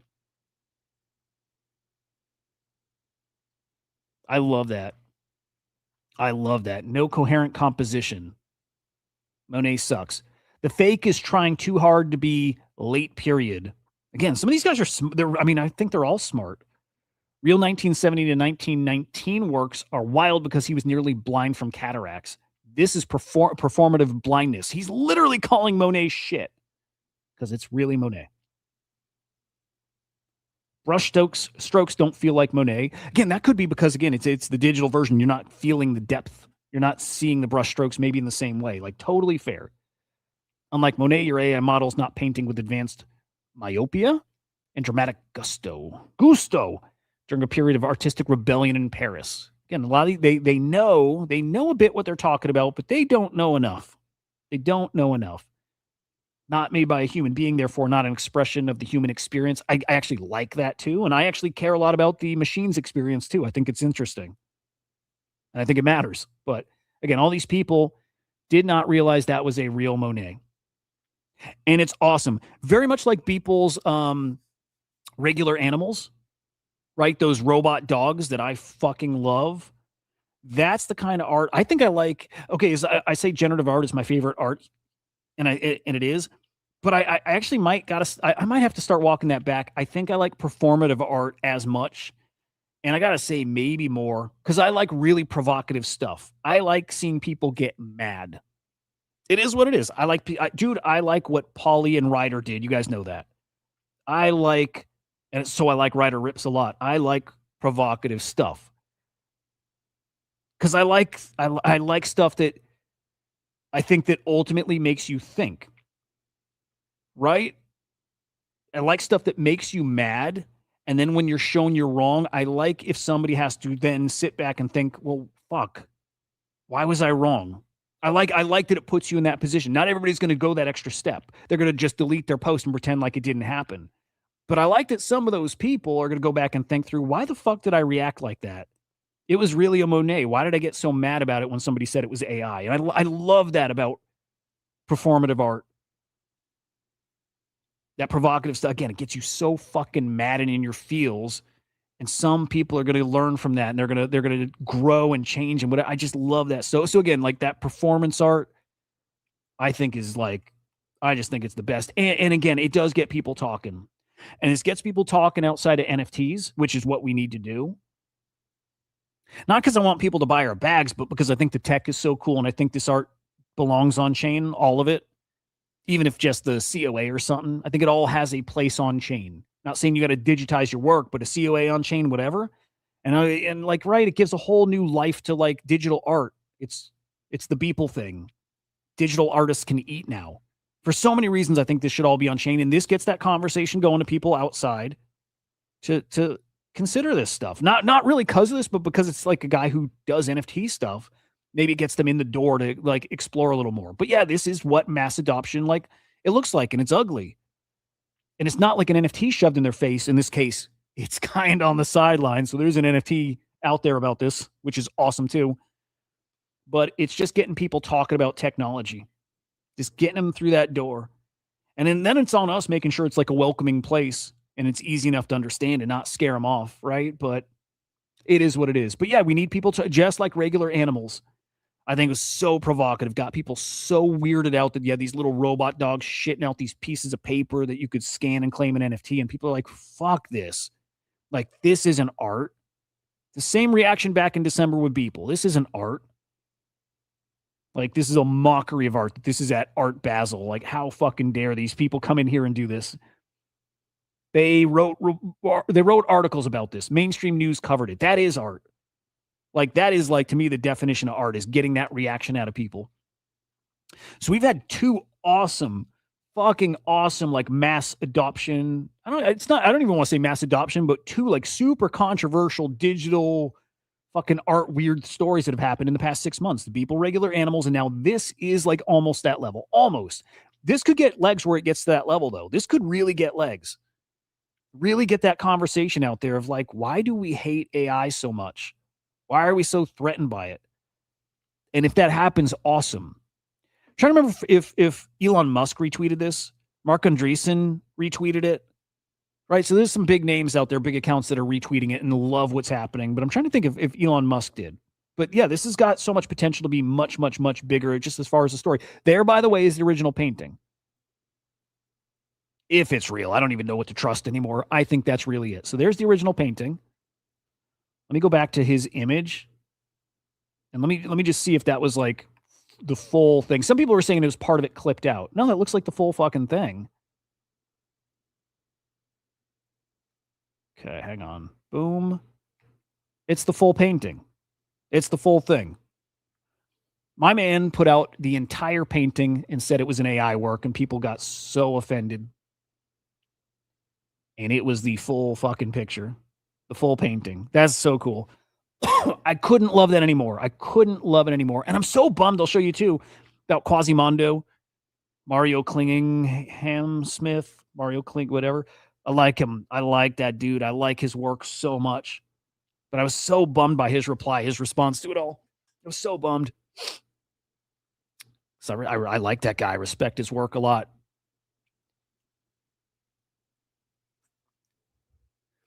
Okay. Schloms. I gotta hit him up and ask. Oh, funny story about names. It's not that funny, but it. Oh, okay. Hang on, real quick. Sidebar. Tell me if I'm crazy. I know this is actually a little crazy. I was telling a buddy of mine yesterday, this past week, if somebody knocks on my door, rings my doorbell, whatever, I grab a pocket knife. I answer. I don't open my door without like a knife in my pocket. Right off the bat, is that fucking crazy? I know it sounds a little crazy, but and it is a little crazy, but it's just the truth. That's what I do. And the reason I do it is, and it sounds so crazy, I'm not some rich crypto guy. You guys know that. I've had periods where I've traded and done well, but because I'm doxxed, I know nobody knows me. Nobody gives a shit about me. I know, but because I'm doxxed, and at points I've talked about trading with decent size at points, right? That's got me paranoid when I see all these kidnapping stories. And then this week we saw that there were like letters mailed out that were like scam letters that look like they come from Ledger to people's home addresses. That shit, I don't live in fear of that at all. But that shit weirds me out, that to the point, like literally to the point when somebody comes to my door, I always have a pocket knife.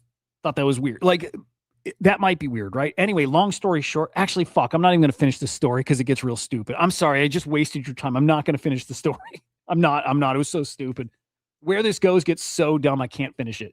Let's go back to this story. Damn, dude. It's such a stupid story. I'm sorry. Okay, back to Shlome's. It just had to do with names and something fucked up. Okay, I got to move on. He minted this fucking thing as an NFT, guys. The whole thing, the whole performance art, the whole viral tweet, the whole everything, the ultimate fuck you, the ultimate twisting of the knife to these people who are so pissed about AI and so in their feels about AI. CJ, I'll DM you. I'll DM you and tell you the story, but you'll get why I didn't finish it because it gets so stupid that it's not a good story. Moonship, I would love to, dude. I would love to. And that needs to happen. I want to go with a big old bag of mushrooms up to the middle of, like, I want to go to Alaska and just wander off and get eaten by a bear. If I could pick the thing that would make me happiest in life, it would be that. Just trip balls. It's got to be mushrooms and a little DMT. Start with DMT, then mushrooms, and then go wander in the woods and feed myself to a bear. That's what I want. Okay. So he twists the dagger. He twists it by minting that digital, the JPEG of the Monet as an NFT. Boys, this thing sold for 19 ETH. 19 ETH. $43,000 that sold for. The performance art. And I love it, dude. I like live for that. I think that is like just about the coolest story in NFTs this year. I think that shit's the best. The best. It's like the equivalent of, I was gonna say like one of the ether rocks or something. It's not, right? But same idea. Like it like the meme has value. The story is the value of it. And like I don't think the value of that story is going to go away. Like it can fluctuate, and maybe it does go away. Maybe nobody cares about this story in the long run. But there's a chance that that's kind of a defining moment here. A small little chance that that's a defining moment here for AI art. And if so, that's kind of an important moment. And one of the coolest things about the blockchain and NFTs and stuff, it's literally preserving those moments. They're magic, dude. I think NFTs are magic. I don't think they're just like a piece of code, and I don't think they're just an image that sometimes is on chain, and I don't think it's just the money around it. I literally think it's like a ticket stub, and it's like preserving the energy of a moment in a token. Like sounds stupid. It sounds crazy. It's like it's what I believe. So like forever that moment's preserved on chain. And someone threw $43,000 at it. I'm disappointed in Anonymous Nobody. I'm disappointed in Mario. I'm disappointed in a lot of people. In fact, let me pull up the Anonymous Nobody tweet. This guy, I think there's some people out there that have lost their minds.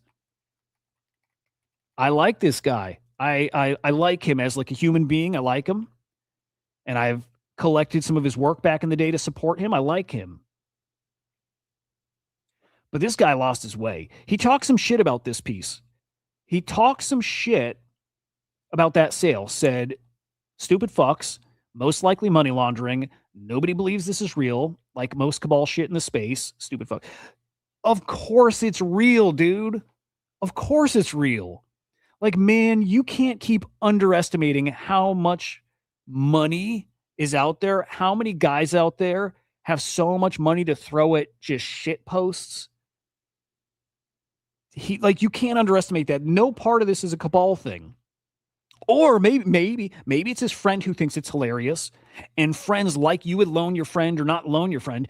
Like as a joke, whatever the joke is, you might give your friend $20 or $50 just to feed into like a little funny thing you got going between you. Maybe it's 100, whatever that number is. You've done that with a friend.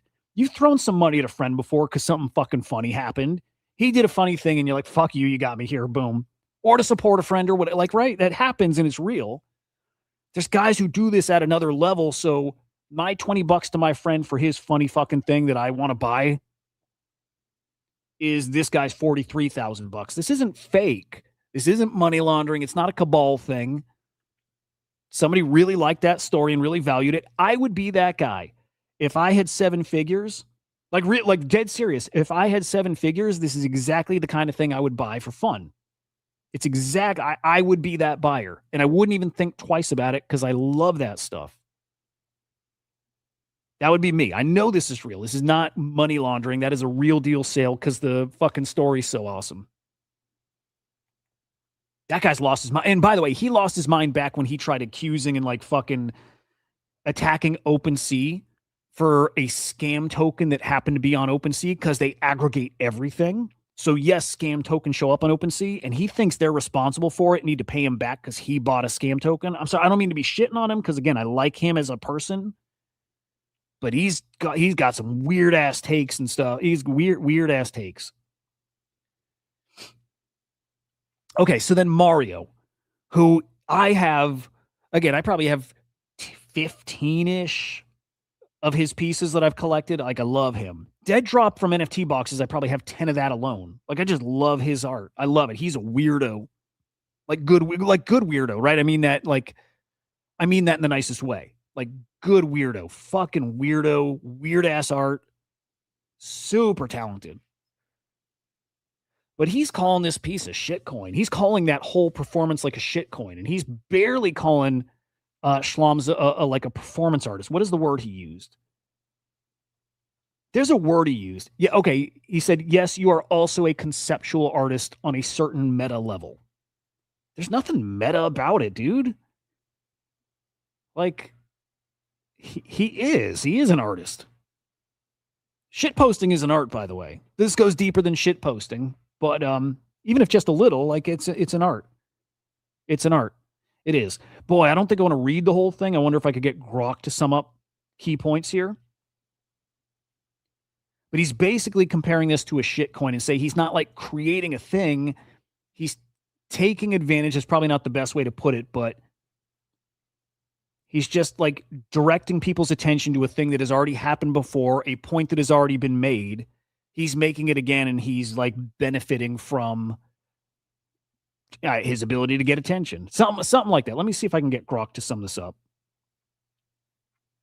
Oh, did he kind of do it?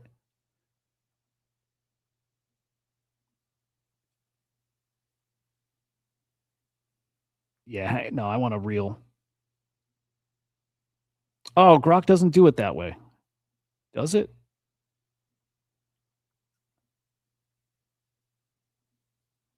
That's stupid. You can't get it to pull up and like talk to it. He is calling this kind of art, and Schlom's as an artist a consensus artist. So not a conceptual artist, but a consensus artist. He's just taking what people already think and feel and directing it to a single thing and like taking credit for it, kind of. Again, that's not like totally the spirit of it, but he's definitely diminishing what he did. I'm sorry, like, you can't diminish it. I don't care if it took 5 minutes to come up with the idea and make the post. 5 minutes total to make the thing happen. I don't care if it took 5. It's not about the time it took. It's the fact that it happened.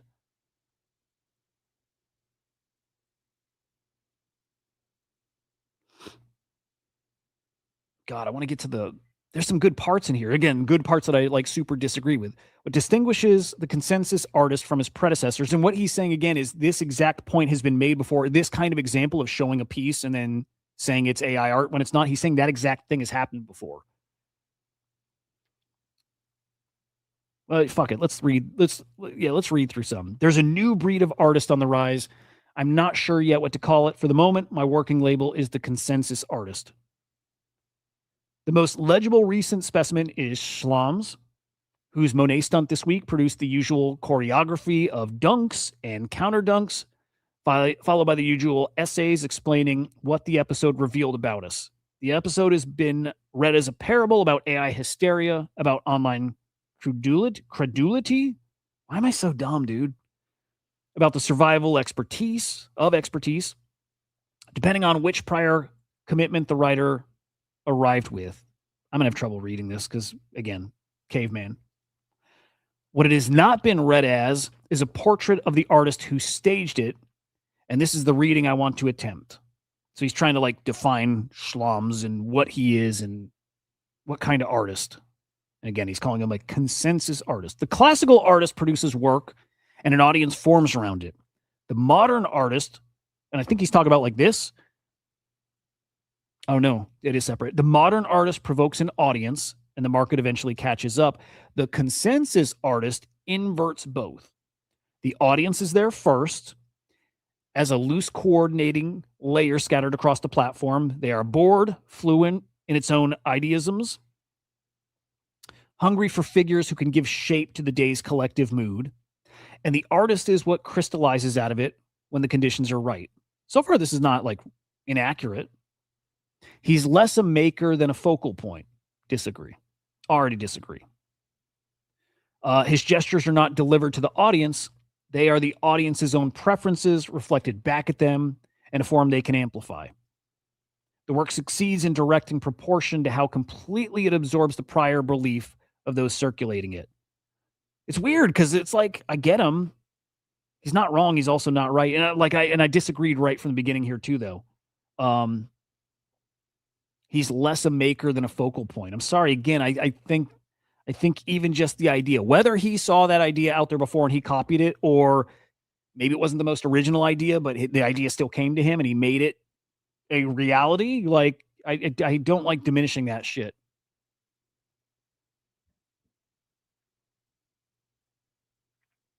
Here's where he starts comparing it to like a shit coin. The closest available model for this dynamic is not in art history, but in the cryptocurrency markets, where a structurally similar figure has been operating in plain sight for several years. The shitcoin is a token with no underlying claim to value, whose price is sustained entirely by the coordination of a group that has agreed for the duration of the bet to treat it as valuable. Fair. The coordination is the product, I think. Kind of. I don't know. I'm not going to disagree, but kind of. The token is its visual expression. That's fair. The ticker around which the group organizes its identity, its dunks on the uninitiated, its sense of being on the winning side of a joke that the rest of the world has not yet understood. Kind of. Okay. The mechanism's not new. Pump and dump schemes are older than the market. I don't even like comparing it to that. Right off the bat, I don't like the comparison.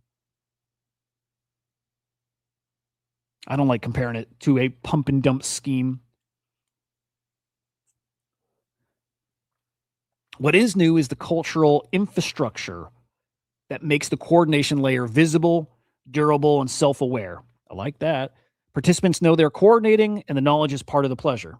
The consensus artist operates in the same register. The work is the ticker. The audience is the protocol. The gestures are price action. What is being bought and sold is not the artifact, but a position in the coordination, early, visible, and on the right side. Again, like, I think they're fair. It's fair.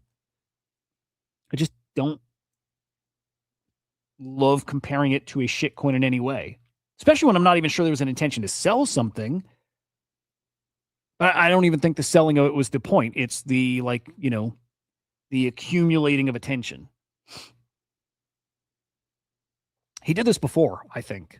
2022, he detonated a Lamborghini and sold, I didn't know he did this, and sold 999 fragments of the explosion footage as NFTs, framing the gesture as a critique of greed and short-termism in crypto.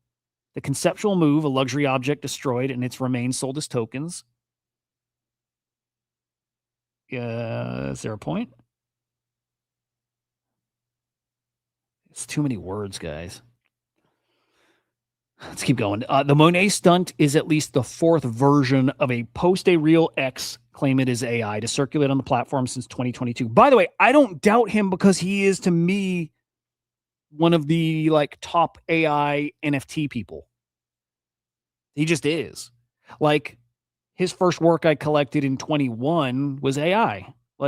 He knows. If this has happened before, he's seen it. He may have done it himself. I don't think so, but like, he knows. I don't doubt that for a second, that this exact thing happened before.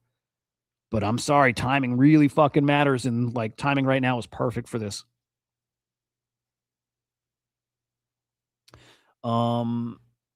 Let's see. The pattern is the point. None of this is plagiarism in any meaningful sense. The gestures are too generic to belong to anyone. Yeah. But the relationship to precedent is the salient fact. The work only functions if the audience does not know the precedent. That's not true. And the audience, by and large, does not. No, I don't think that's true at all. And I don't think it matters if it's true or not, but I don't think that's true. I don't think it's true. The work only functions if somebody knew this has happened before. I don't think changes at all what people's reaction to this would have been at all. At all.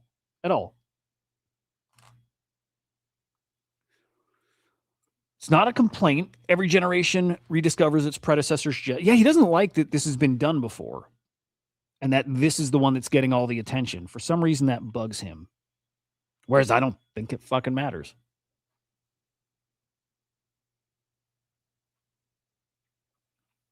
The question this leaves is what the participants themselves are getting. I hope they're getting a lesson. I think that's all that matters. The participants, the people who left those comments and then deleted them, what are they getting out of this? That's what I think matters the fucking most. And I hope if one person changed their mind about AI, that's why that's important. That's why that exact kind of post should continue to happen. If one person changed their mind and they're like, why did I hate a thing by default? Why was my default hate and like fucking fear about a thing? Coordination is not free. Sustained amplification of a figure requires time, attention, and a steady supply of dunks on those who fail to see what one sees. The reward cannot be the work, since the work is by stipulation derivative, and the participants know this even when they will not say it. The reward is a position. To be early on a consensus artist is to occupy a specific social location. This is too much, man. I just want to see if it can boil down to his point of why he hates this. Like, what is fuck it. Hang on. Can I paste this into like ChatGPT?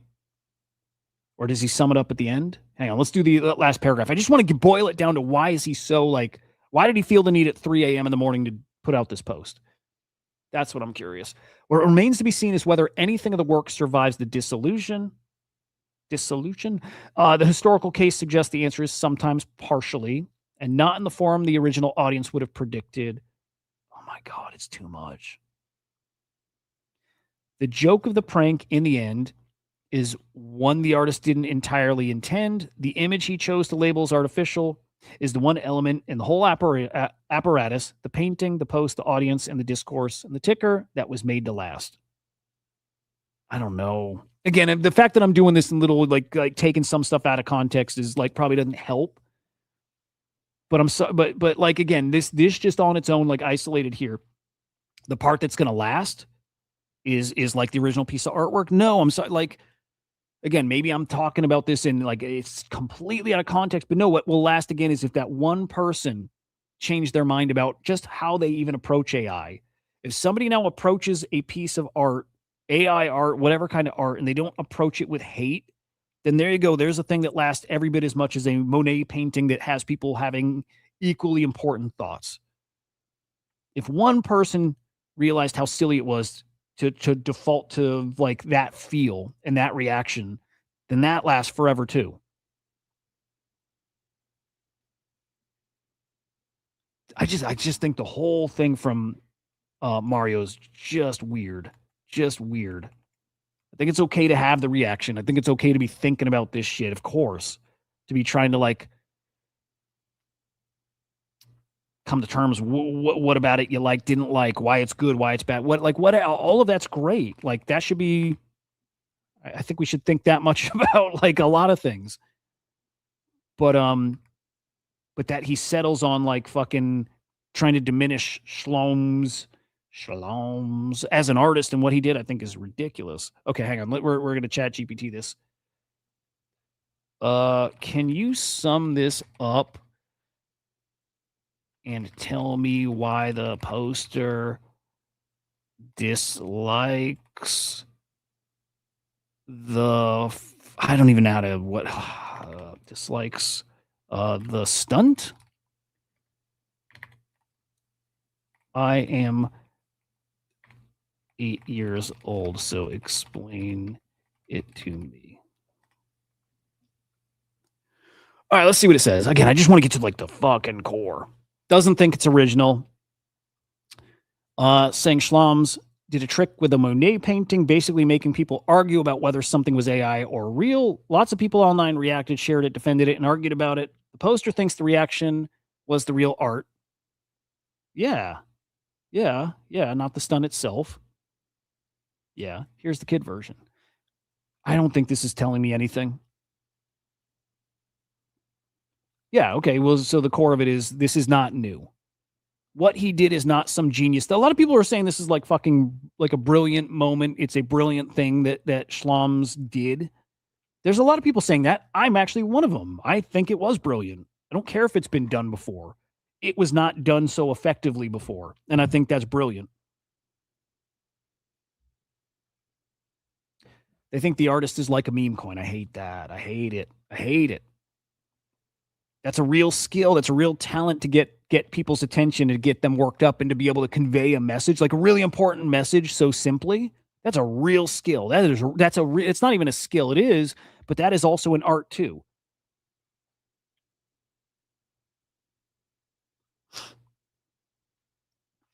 The poster thinks the stunt depends on people not knowing art history. It's kind of part of what makes it funny is the people think they know art history. It's part of the point. It's like the fake outrage. It's like the fucking weird baked in self-importance. Anyway, I love the story. I think the whole post and tweet and everything around it is awesome. And I'm glad he made $43,000 from it. If he made $1 million from it, I would say GG's. Like, awesome. I love everything about it. All right. What else we got? We got a lot, but I think I'm gonna save a lot for tomorrow. Because yeah, we do this tomorrow. Hey, if there's anybody new watching, by the way, we do this Saturday, Sunday, this time, this place, all that. Okay. I'm just seeing if there were any spicy stories I wanted to get to today. And we got to talk UFO stuff, but that's probably good for tomorrow too. Where you know, like we're definitely talking UFOs tomorrow. We're definitely talking, and we're getting new videos this week. We're getting I think this coming week we get some new videos, and we're gonna get some like high def, like real like high quality stuff. I need to see some bodies though. That's what I need. I need to see some bodies. I think we will. Okay, hang on. Let me just see. Let me see what else we got lined up here. I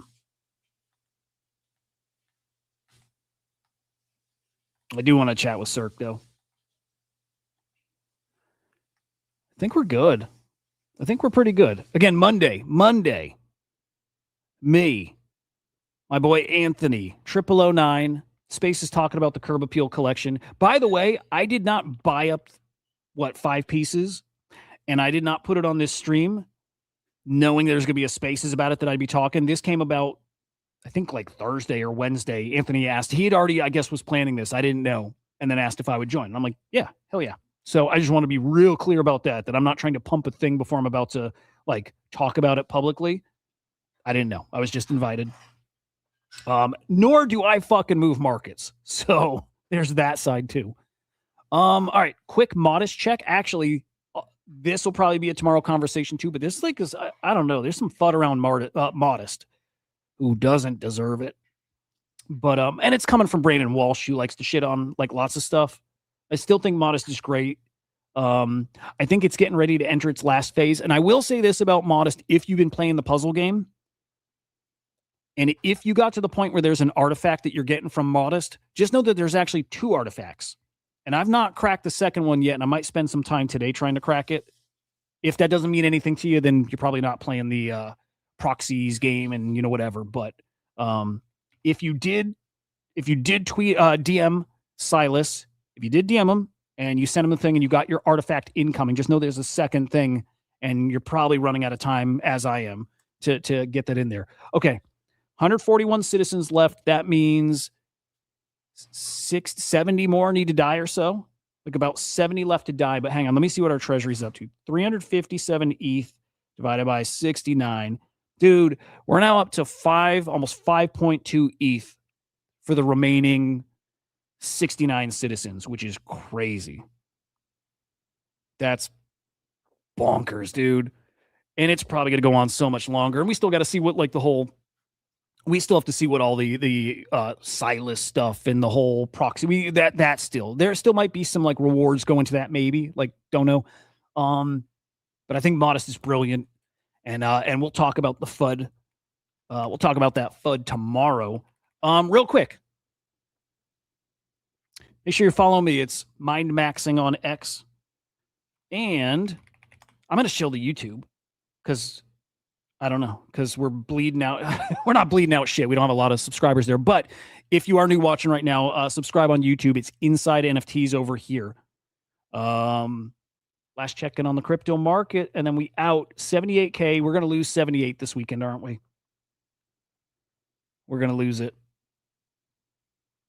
Maybe. We'll see. Anyway, guys, I hope your day is fucking fantastic.